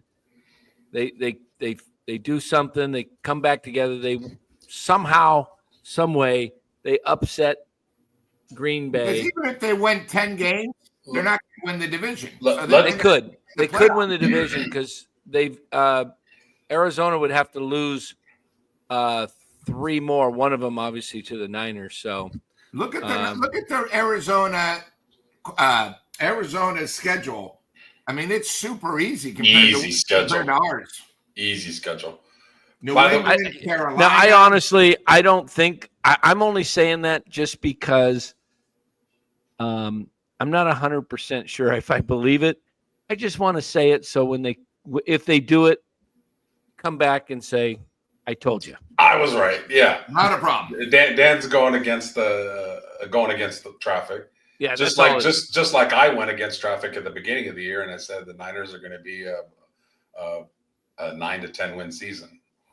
I got a lot of shit. I'm still getting a lot of shit for that. Hey, I was way off. Sorry, I was way off on this team. I think you had them 13-4, Dan. I did. I'm way off on this team. You can't be right on all the local teams, Dan. Yeah. You know, today was a tough day for you, Dan. Me and Los know it. We know during the game you watched the big draft of the WNBA to see who got the first pick. Oh, wait a minute. They had a WNBA draft today? Of course. I know you're excited about that. And me and Los are distracting you from real football because the Grey Cup is going on right now. Real football. Dang. You know what? I am really down right now. You know what I can use, Los or Lou? What can I use? You know what? Even though it's cold here, it's Sunday. We got to work tomorrow. I could really go for some toppings and some yogurt. There we go. Yogurtshack, everybody. Yogurtshack could be I mean, look how good that strawberry looks. Doesn't that look good? Now, you go over to Yogurtshack over in Danville and Lafayette. Get yourself, load up, take the big size cup, load it up with your yogurt, then go over to the servings table and load that up with toppings, hot fudge, hot caramel, strawberries, heat bar pieces, Snickers, little worms, gummy worms, sprinkles, Snickers, Butterfinger, Reese's peanut butter cup, everything you can imagine. Yogurtshack. Go get yourself some yogurt right there. Downtown Danville and Lafayette. And when you go in there, tell them Ron's brother sent you. Dan, I heard you mention a few times in the last 20 minutes or so that the team can pull it around because it has talent. Do they? Do they really have to? Does CMC look like CMC? Was he breaking tackles and running through people today? Good point. I didn't. Mason runs the ball better between the tackles than CMC. I know that's blasphemy, but again, I have 20/20 vision. I don't see with my heart. I see with my eyes. McCaffrey can't break tackles, and he's not the game breaker. And, a lot of that has to do with offensive line. Seattle's not a good defense. They're average at best, and they shut down McCaffrey. So what happens when they play a really good defense? Oh, it's just because it's CMC, he's automatically going to do better. See, Lou, while Dan is talking, he keeps bringing this up, and commentators on the game keep bringing this up. He's living in the past. It's reality. What is now? Are they one of the most talented teams in the league? No. Right, I don't think so either. No. I told this man right over here, but I told this man right here. What's up, dude? Who's that, Mark? Yeah. What's up, Mark? He said, "What's up, Mark?" So I told Mark, we were watching CMC. I said, CMC's not himself yet. Probably won't be until about 3 more games in. Maybe the whole season. He's played 2 games. He'll get into game shape with the last 4 games of the season. If they're still in it and they can somehow, their only shot of beating Detroit is that if Detroit, what week is that? Like 3 weeks left in the season when they play Detroit? Second to last week, sir. Second? So their only hope of beating Detroit is if the NFC, they've already clinched the 1 seed. And Detroit's like, you know what? I could see Dan Campbell clinching the number 1 seed and say, screw it, let's go bury them anyway. Yes. On there. That's what they did to us last year. Let's go bury them. I'll tell you what, if that's a meaningful game, Detroit might beat them by 3 or 4 touchdowns. Is it Kyle's job to win games, or is it Kyle's job to feature CMC? Because you say he needs to get up to speed. He's gotten 90% of the carries the last 2 weeks. Oh, he's overusing him again. He's doing it. So he's not. So the head coach is not doing what's necessary to win games. How did Mason do in his 2 touches running the ball? Great. He runs the ball. He runs the ball. He's 235 pounds. I'll tell you what, Los. The first guy is not going to get him down, and he leans forward. When CMC gets hit, he goes back. It's just natural gravity. Yep. He's a 200-pound running back. He's dynamic. When he's healthy, he's the best back in the league. But he's not healthy. He's just now getting squared away. So why not put your favoritism aside, and why not give Mason about 8 to 10 carries, and Guerrero, who was really starting to come on, and now he's Luis Matos. He's blocked because we don't want to have young guys do well. We got to block them. So now Guerrero is stalled because we have to get McCaffrey all the carries, even though he is not quite ready. Like, put him in little by little to get better. And by the way, on this CMC thing, Mark made a good point. Part of my 13-4 prediction was based on I didn't know McCaffrey was going to miss the first 8-9 games. Go. If I would have known McCaffrey was going to miss that many games, I probably would have toned it down to 11-5. You know, that's fair. Or 11-6. I mean, but here we go. Hey, Lou. Let me. You have the power at your fingertips. You still said they were going to win 11 games 3 weeks ago before the bye. We have it on tape. No, that was people 10. on the chat hated me and Lowe's. 10. We said we'll be lucky they'll be 500. I'm People sticking with 10. When they come back, when they finish 10-7, I'm coming back here and I'm gloating. Okay. Lou, Dan, let me ask you each a question. If you had a press credential for the Niners and you weren't scared of asking a tough question, what question would you ask Kyle? That's for the chat. I would ask anybody. Kyle. You get one question. Kyle, what would you ask him? This is what I'd ask him. I say, you had Jordan Mason, who led the league in rushing for the first 4 weeks. He was killing it. He gets an AC joint shoulder injury. He's back to 100% now, and you got McCaffrey back. Why do you not play Mason more than 2 plays, 1 to 2 plays a game? And what would he say? I just want to hear. Shut up. Listen to him. Why do you not play him? Grant we got Christian. Grant asked that question last year, and Kyle's answer was, "Well, as long as McCaffrey's is healthy, he's our back. He's going to get the touches." That was a very defiant, very smug, very you don't know what the F you're talking about answer, and that's how Kyle is. Go ahead, Lou. What's your question?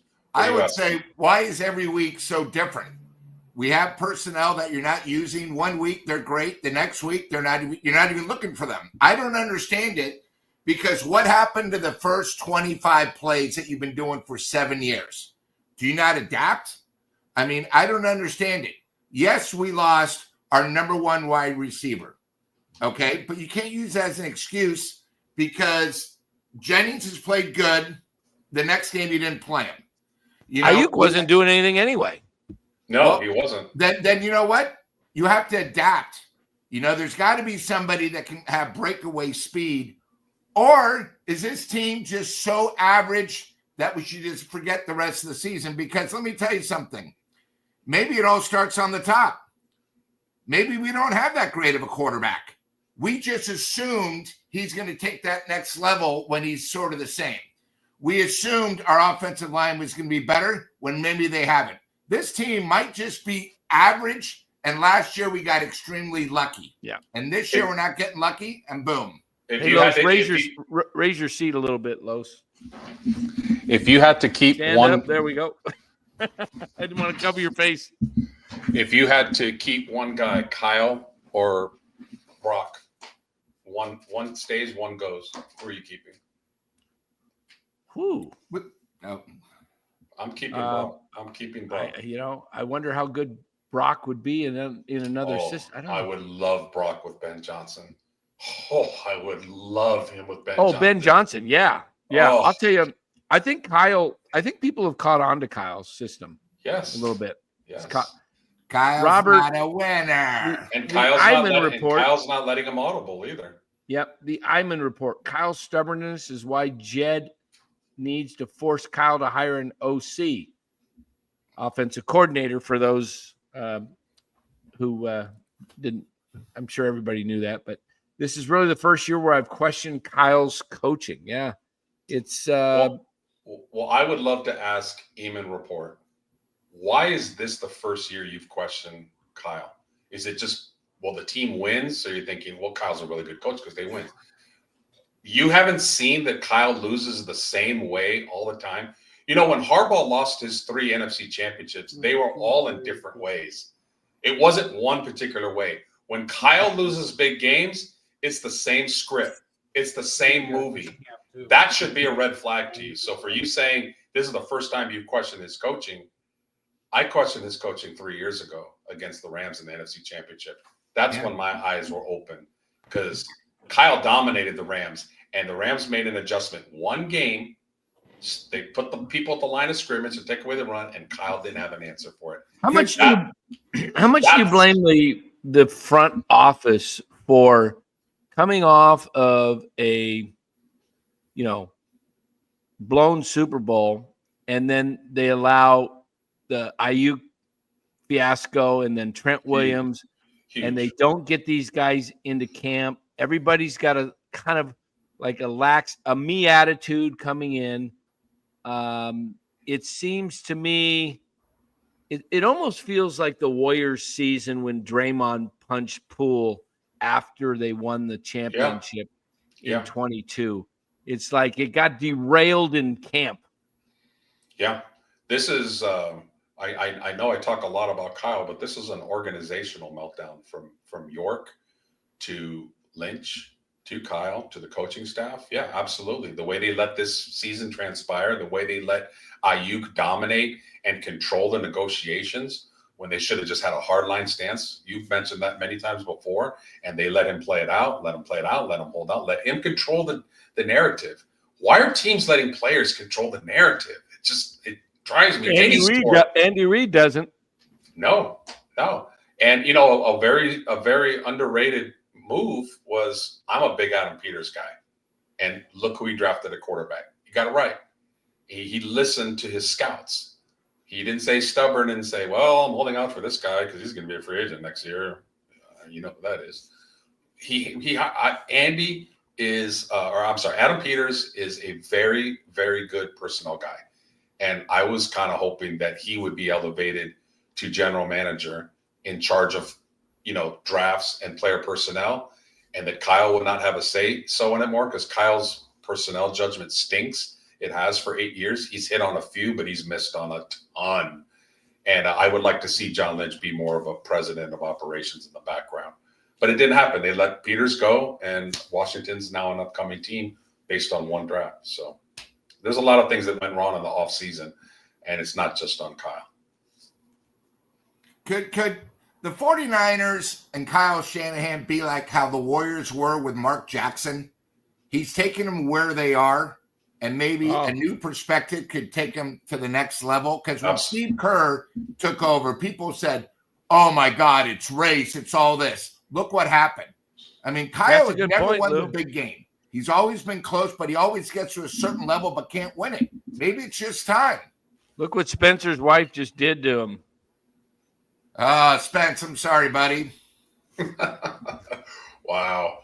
No, that's a point that I've made, Lou, is I make the comparison with Mark Jackson getting him to a certain level.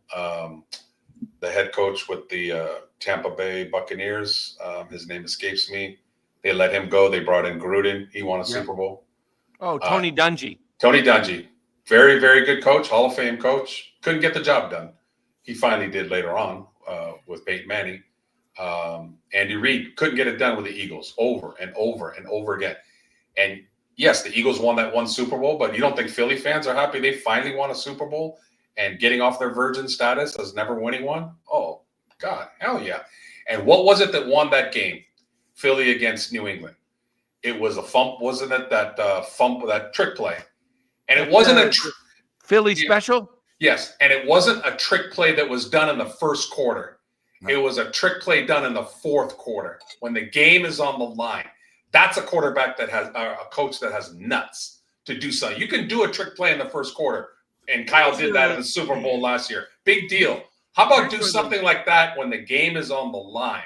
Kyle will never do that. That's not What was his the DNA. sequence when the 49ers had the ball in the fourth quarter and it was 1st and 10 on the 34 and they went backwards and had to punt? Then it became 1st and 25. Remember they had 2 penalties in a row It was after the interception. after the interception? Mm-hmm.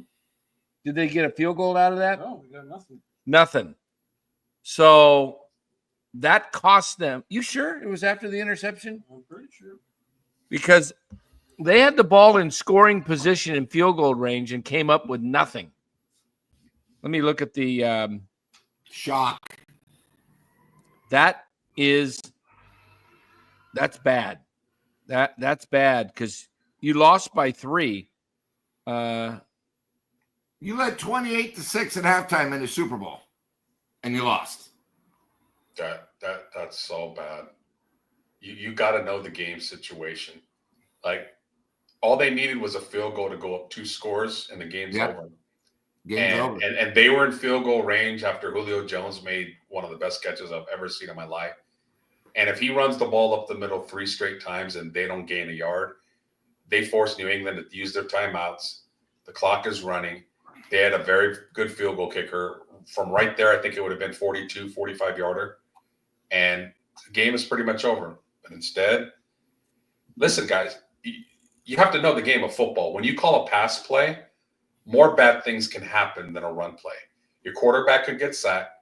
That's an 8 to 10-yard loss. Offensive holding is called more on pass plays than on run plays. That's a negative play. So Kyle doesn't understand that. Kyle's problem is he has the mindset of an offensive coordinator. I just got to score points. I got to score points. I got to score points. I got to score points. No, dude, you're not an offensive coordinator. You are, but you're also the head coach. You have to know the circumstances. Sometimes you just play the game and you play the clock. And if he would have ran 3 straight times, there's probably a 90% chance that field goal kicker makes the kick.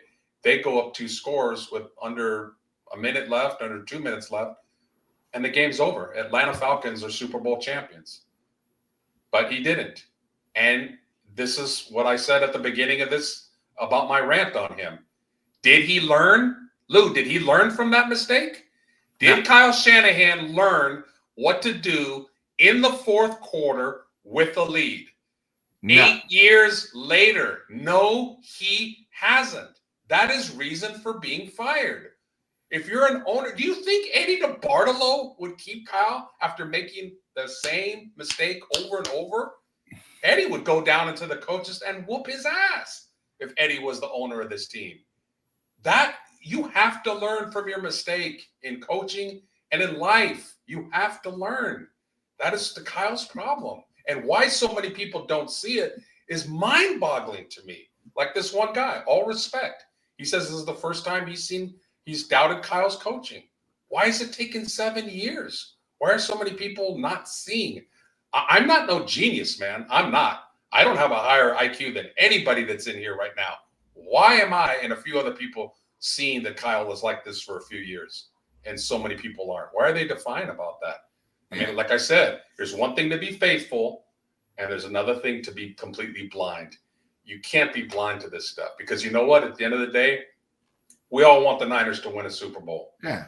And if anybody, whether it's the owner, a quarterback, a defensive coordinator, or the head coach, if anybody that I feel is keeping them from winning a Super Bowl, I'm going to go after him. And that's why I go after Kyle, because I think he's cost them 2 Super Bowls. And Lowe's, here's the other thing about this season that I think we should bring up. They have not beaten a team with a winning record. Nope. You know, every one of their, I mean, you take a look. They beat the Jets. Jets are what, 3-8. They beat New England. They're 3-8. When they beat Seattle, Seattle was 500, so I'll give them that. They beat Dallas, who's got 3 wins. They beat Tampa Bay when they were 500, and then they lost today. Seattle was 4-5. You know, the other thing is you got to at least get at home with his great offensive mind. We didn't even have 300 yards. We're at home where we dominate. We can't win if we're only getting 280 total yards. Let me push back a little bit to Dallas Helker with all respect. You say that because they go to the playoffs every year and they go deep into the playoffs. Again, I'll go back to what I said 20 minutes ago. Does Kyle get all the credit for that? Does Kyle get all the credit for them making the playoffs and going to the playoffs? Why does he get so much credit? Why doesn't the talent on the roster get any credit? I don't know if I've shared this story before. If I have, I apologize. But let me repeat it again because maybe some people are new in here and haven't heard this. The year is 1988. Bill Walsh's last year with the 49ers. Everybody that's a Niner fan knows what happened. Joe Montana leads a 92-yard drive. They beat the Bengals last minute, win the Super Bowl. Bill Walsh retires. He retires. Okay, I'm old enough, Lou's old enough, Dan's old enough to know what happened in that offseason. A lot of you people in here are not young enough. So let me tell you what happened. The narrative, and there was no social media back then, it was just newspapers and the local news and the national news. The news around the Niners in the offseason was And the radio. And radio. Yeah, radio was big back then. You're right. Thank you, Dan. KNBR especially was big. The narrative was, how are the 49ers going to win without Bill Walsh? Bill Walsh is a genius. Now, he's a certifiable genius who has won Super Bowls.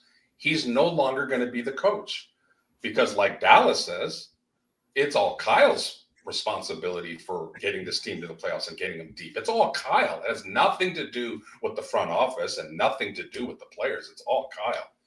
So here's my point. Bill Walsh left. The narrative was the Niners are going to struggle because they're losing the best coach in football and a genius. The players heard it all off season. They heard it every day, every week, every month. We're going to struggle without Bill Walsh. We're going to struggle without Bill Walsh. What do you think the players felt? How do you think they felt when they heard this? Well, we had nothing to do with it, right? It's all Bill Walsh. The next year was 1989. George Seifert. George Seifert is no Bill Walsh. Let me tell you. He's a defensive coach. He's a defensive coach who let Mike Shanahan, ironically, be the offensive coordinator of that team. He said, go ahead, Mike, do your thing. Oh my God, a head coach that lets his coordinators actually do their effing job. Was it Shanahan of that one, or was it Holmgren? I think that was Mike Shanahan. Oh, no. Holmgren was 89. You're right. Mike Shanahan was 94. You're right. You're right. So it was Mike Holmgren. Thank you for correcting me. The Niners 1989 team is, in my opinion, and many people's opinion, the best 49er team of all time, and probably a top three NFL team of all time. And if you look at the documentaries, a lot of the players said exactly that. We were sick and tired of hearing Walsh get all the credit. We had something to do with that. So for all you people out there that are thinking if Kyle leaves, they're going to win 2 games and become irrelevant, you're full of crap. If they keep this same talent and this same roster, and I'm not saying hire Jim Tomlinsula or some idiot, hire a competent coach. There are other smart coaches in this league other than Kyle Shanahan, and quite frankly, some that have more nuts to do things late in games to win games, because that's what a good coach does. When you have 2 great teams going against each other, it's that 1 or 2 decisions late in the game that decides who's going to win and who's going to lose. And so far, Kyle always makes the bad decisions when it comes to that. So remember that story. The best 49er team of all time was not Bill Walsh's 81 Super Bowl team, was not the 84 team. It was arguably the 89 team that beat the Broncos 55. Let me repeat that, producer Ryan, that beat the Broncos 55-10 in the Super Bowl. Well, also, and Lois, you got to remember, they first game of that playoffs, they won 41-13 against the Vikings, who actually were pretty decent, and then they won 30-3 against the Rams. So every game was a blowout. Wasn't close. Every game. And oh God, man, I miss those days when you're the best team in football And that's why the Niners were undefeated in Super Bowls. They not only have the best roster in football, they have the best coach in football. And when you have that combination, man, you're not losing. You're not losing. And Lou said it. They beat the Vikings, I think, 43-17 in the division round. They beat the Rams 30-3. They beat the Broncos 55-10. If you add that all up, I think I've done it a few times. It's like 143-30. I mean, that's dominant. Now, look at last year. Last year was arguably one of the best Niner teams of all time. Talent-wise, health-wise, everything was perfect. They struggled every game. They barely squeaked by the Packers, who were a 7 seed. They barely squeaked by Detroit, who really outplayed them. And then they lost to Kansas City. Hey, if we're being really honest, the 49ers Let's be honest. They have not played a real complete game since last year against Philadelphia. They were dominant. Debo scored, 3 TDs that day. They looked like they were on a mission to, kind of like what Detroit's going to be on this year when they come to face San Francisco. That's why that game, to me, I don't even know if I think the Niners get just blown out on that field that day. Probably will get beat pretty handily by Buffalo as well. The Niners really only shot to get this thing going is beat Green Bay, come home after losing to Buffalo, beat Chicago, and then beat the Rams. And then who is it after that? Is it Miami? Yeah. At Miami, who's healthy now. Yeah, and I talked about that. That's not going to be an easy game. That's not an easy game. I talked about that last week. Like, they have to travel cross country quite a few more times. That's not easy on an older team that's banged up. So this is the key thing to look out for with the Niners in these next, 6-7 games, whatever the case may be. If they're competitive and they lose a tight game or a close game to Green Bay, they lose a close game to Buffalo, now you can live with that. If they completely look like they're like tanking and giving it up, if they're getting blown out, that's not a good sign. That means that the roster, at least some of them, have checked out or maybe are not going to believe in Kyle anymore. I thought that in the offseason that was already starting to take place because, like I said, the team watches film. They know the game better than all of us do. You don't think they don't believe some of the things that I have been saying? Like, damn, Kyle, like, really? You're going to do that again? You did that 5 years ago. Why are you doing that again? Like, they know the game more than we do, and they watch way more film than we do. So yeah, this was a big choke job today. This was a bad loss. You've lost 3 games at the one game was on the road against LA, but these 3 division losses are 3 of the worst losses in years because those are winnable games. Those are not premier teams you're facing. Yes, they're division opponents, and division opponents always get up for you, but they're not. Look, nobody's knocking down the door. Seattle, Arizona, and LA are not going to a Super Bowl, okay? They're not even going to taste a Super Bowl this year. Those teams will be lucky if they not only make the playoffs, but to win a playoff game. Maybe the Cardinals can win a playoff game, but they're not going to the NFC Championship, okay? These aren't good teams. The Niners have blown leads in the fourth quarter to all 3 teams. That is a sign fourth quarter that there's 2 things I take out of this. 1, you're not putting teams away, and 2, you're relying on your defense, and your defense is run by Nick Sorensen, who, in my opinion, looks like he's coaching a high school defense. It doesn't look like there's, any stunts. I don't see.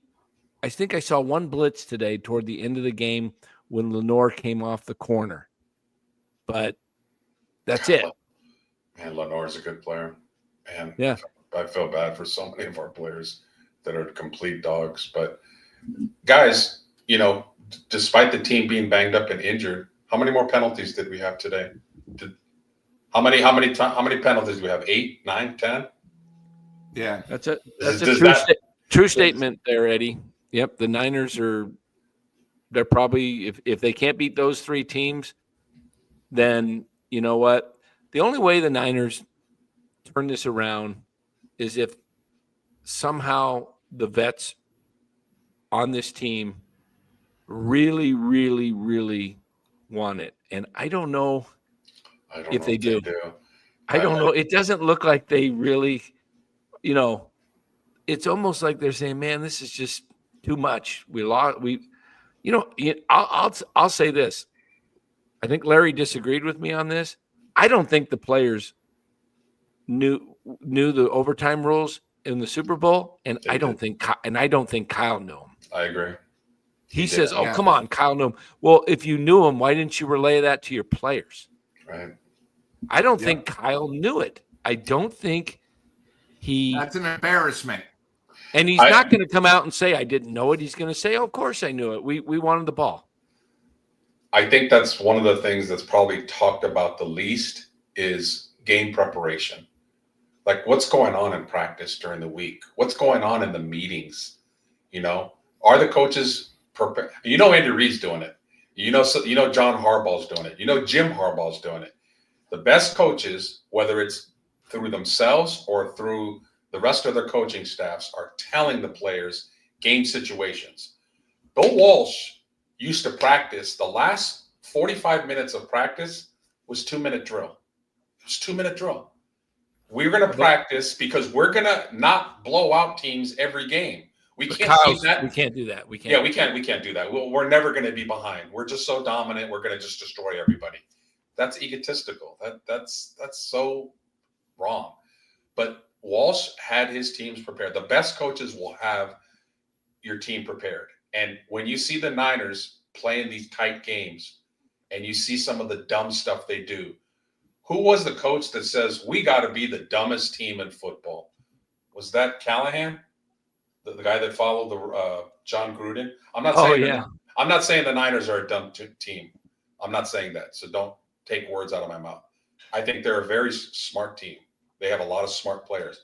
But I think as a head coach and as a coaching staff, you need to remind players of game situations, of things that could come up. And when they do, you're prepared for them. And when I see the Niners in the fourth quarter under Shanahan in these tight games where the other team is just as good, I just see them make a lot of mistakes. It could be a holding. It could be a false start. It could be a fumble. They're just not tight. Like Dan alluded to, they haven't played a clean game since Philly. That was the last clean game they played. It's just getting to be a weekly shit show. You're going to see turnovers. You're going to see the special teams screw up, although I think they did all right today. And you're going to see penalties. And that's just a reflection of a team that's not well prepared. I mean, don't take my word for it. Just use your own eyes and see for yourself.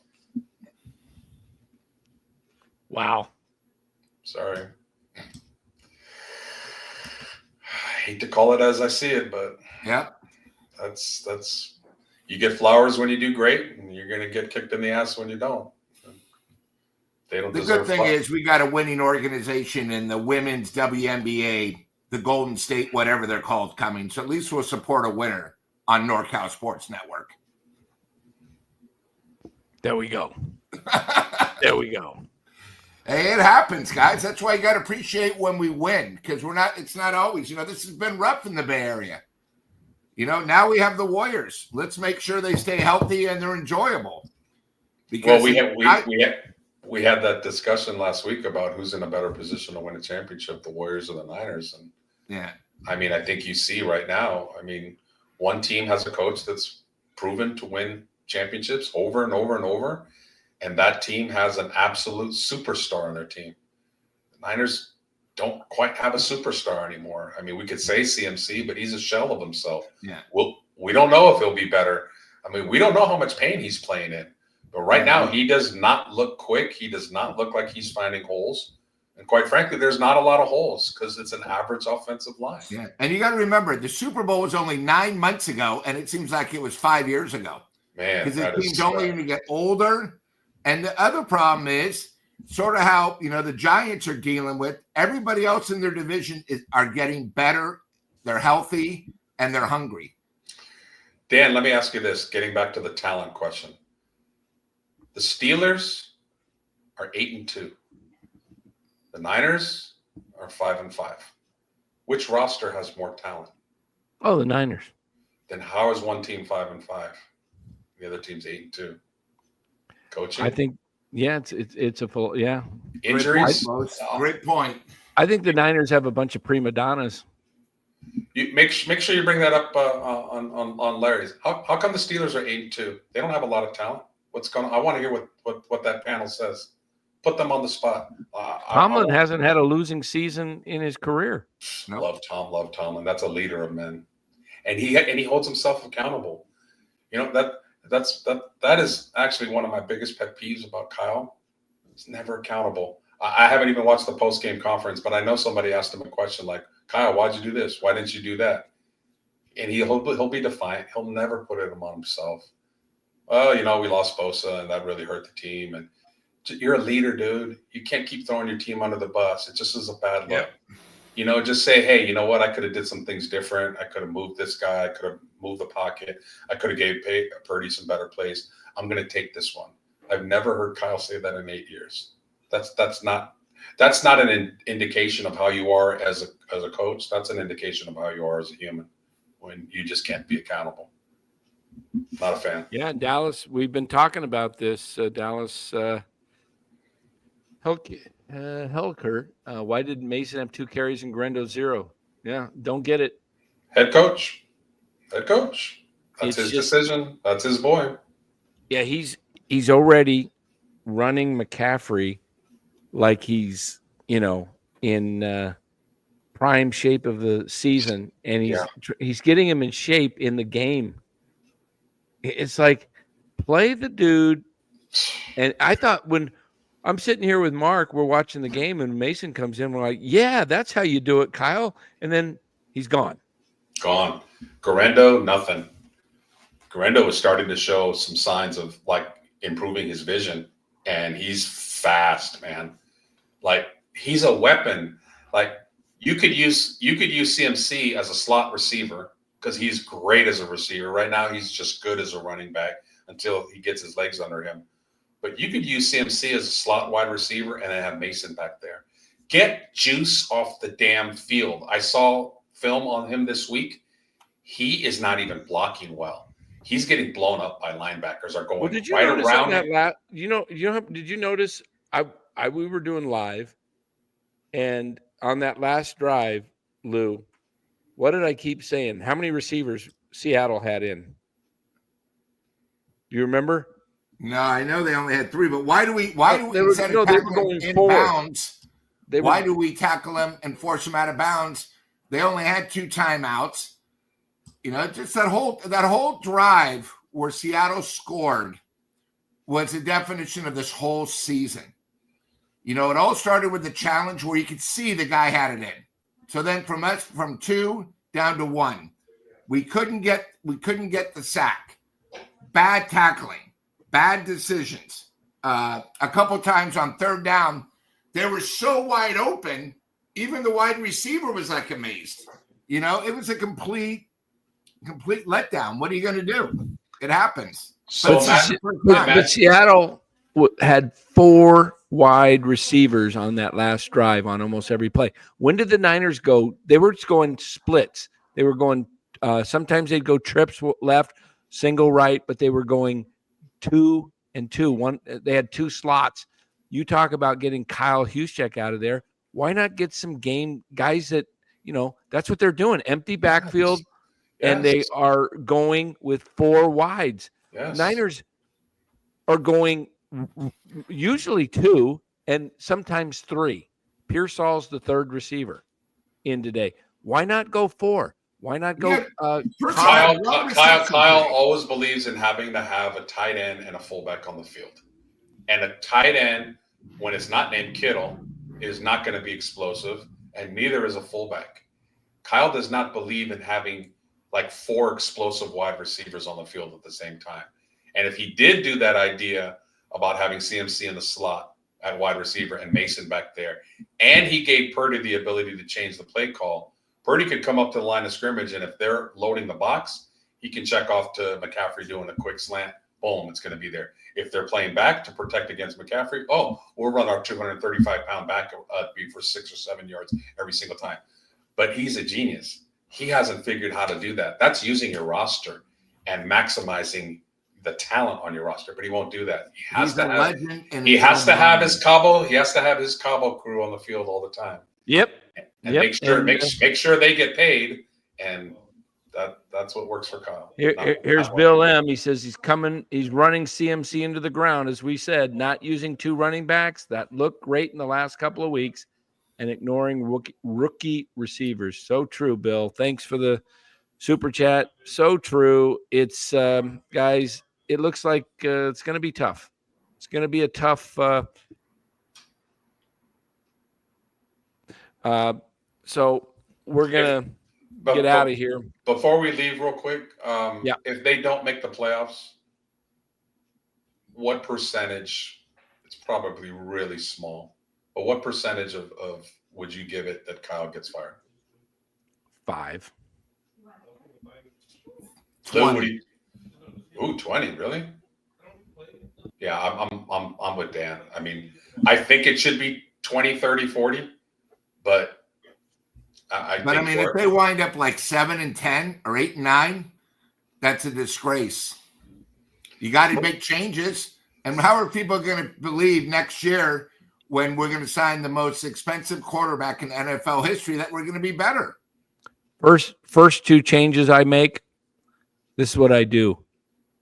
I get rid of the defensive coordinator. I hire a very sound offensive coordinator. And I bring in Saleh back to be the defensive coordinator.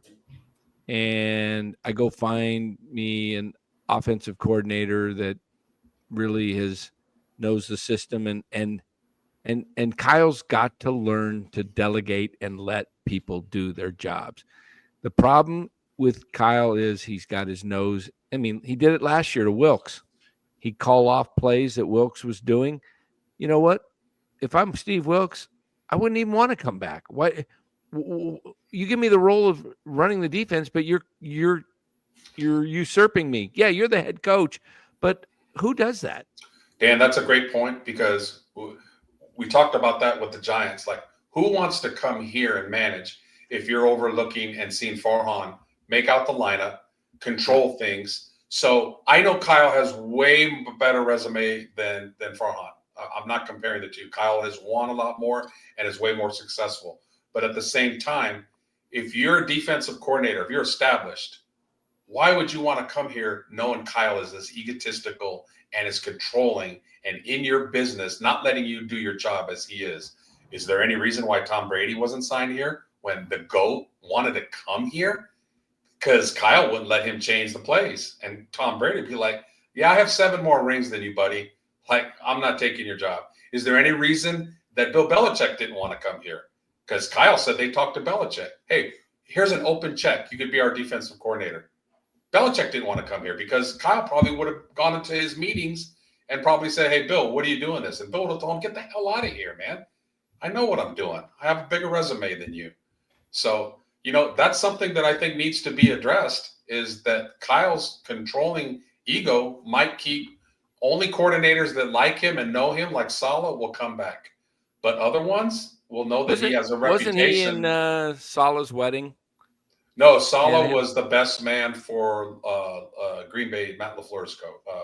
Wow, okay. They're best friends.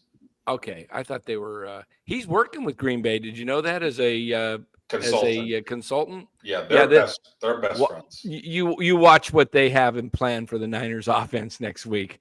That tells me, you know what? I just remembered that. Forget it. Saleh's going to stuff. Hey, if these other teams can figure out the Niners, here's something that was sent to me by Bora in a group text. I think you guys all may have got it too. Listen to this. This was somebody who put out something on X, a guy by the name of Kurt Benkert. We'll close with this. The 49ers offense doesn't adjust protections. They just throw hot. Other teams know this and can force their hand in critical situations, just like we saw in the Super Bowl last year. It's mind-blowing stuff that a simple flipper would fix. There you go.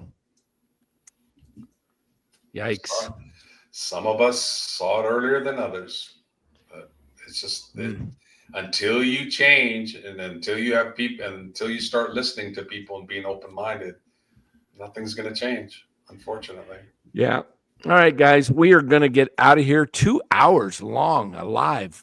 Unbelievable. We went live fourth quarter. We'll do it again. We'll probably do it next week. We'll go fourth quarter live and then maybe even second half live next week. And then we'll come on, after the game's over, stay on. But if you guys want more Niner content, if you're not got enough already, Larry Krueger is getting ready to start. I'll head over there. Give it to him, Danny. Give it to him. Represent NorCal in all of our thoughts. We have a lot of them. Represent NorCal well. All right, let me find the band here. And Dan, while I got you, I have a question. Yeah. Is there still Niners Nightly on KMBR? Is KMBR done? No, it's still going. Okay, because you saw they moved their studios. No longer in San Francisco. It's down at Levi's. Yeah. Okay. They were $100,000 a month at KMBR for that rent when they had both floors. Now they're, that's why they were going broke. Yeah, well, KMBR, the commercial leader. Jesus. Yeah, that's why you got to keep it here. NorCal Sports Network. You get little commercials, and then you just every 5 seconds hit skip.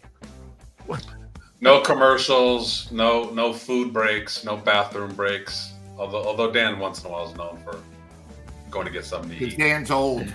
I'm old, man. Hey, I did my potty break right before the with Lou. Lou was right when we started. Right when we started, I said, "Hey, man." It's a known fact. When you know you're going to go on at a certain time, you always got to drop a deuce.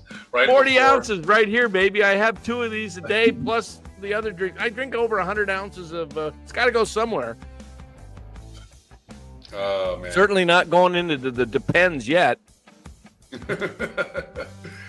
Give them hell on Larry's, Dan. Another tough week. Hey, if the day I'm wearing Depends is the day someone else takes over NorCal Sports Network. Sitting here. Yeah, we won't need the fart machine for that either. We got La Natural. Oh gosh. All right, Niners lose it 20-17 to the Seattle Seahawks, go 5-5. We should have done a poll. We forgot to do a poll. The poll would have said, do the Niners make the playoffs? Yes or no? That would have been interesting. Would have been about 25 yes, 75 no. I wonder what their chances are after today. They certainly dropped. 35 to 40%. 10th best record. Yeah. They're going to have to do what Buffalo did last year. Buffalo was 5-5 and finished 10-7, or no? But the team in front of Miami went 1-4 to end the season. I think Buffalo was 6-6 at the point last year, maybe, and they got hot, and so we'll see. Niners don't have an easy schedule though, so doesn't look good. Lou says 8-9. I think Los says 8-9. Right? Los 8-9, or you got him 7-10 now? I think I had him at 9-8 a few weeks back, so I'll stay with that. 9-8. All right, 9-8. But you still got their 4-game losing streak coming. Yeah, so maybe that would be 8-9, right? Okay. Yeah, you're right. All right, you got 8-9. Lou's got 8-9.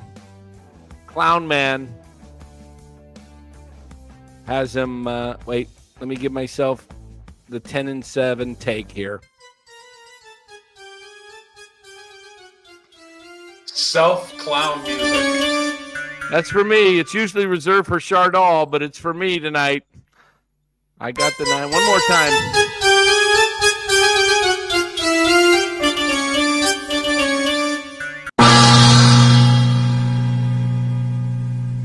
we go. Make Blue sure light. the last week of the season when they're about to go 8-9 that you have a clown wig on.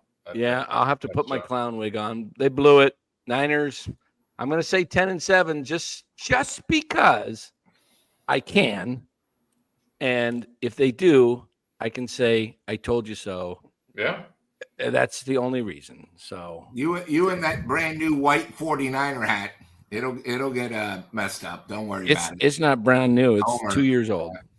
It'll All be, right, it'll, guys. It'll be dirty by week 17. All right, head on over. I'm heading over to the Krug show. We'll be Enjoy. live over Folks, there. Thank you, like always, for being honest.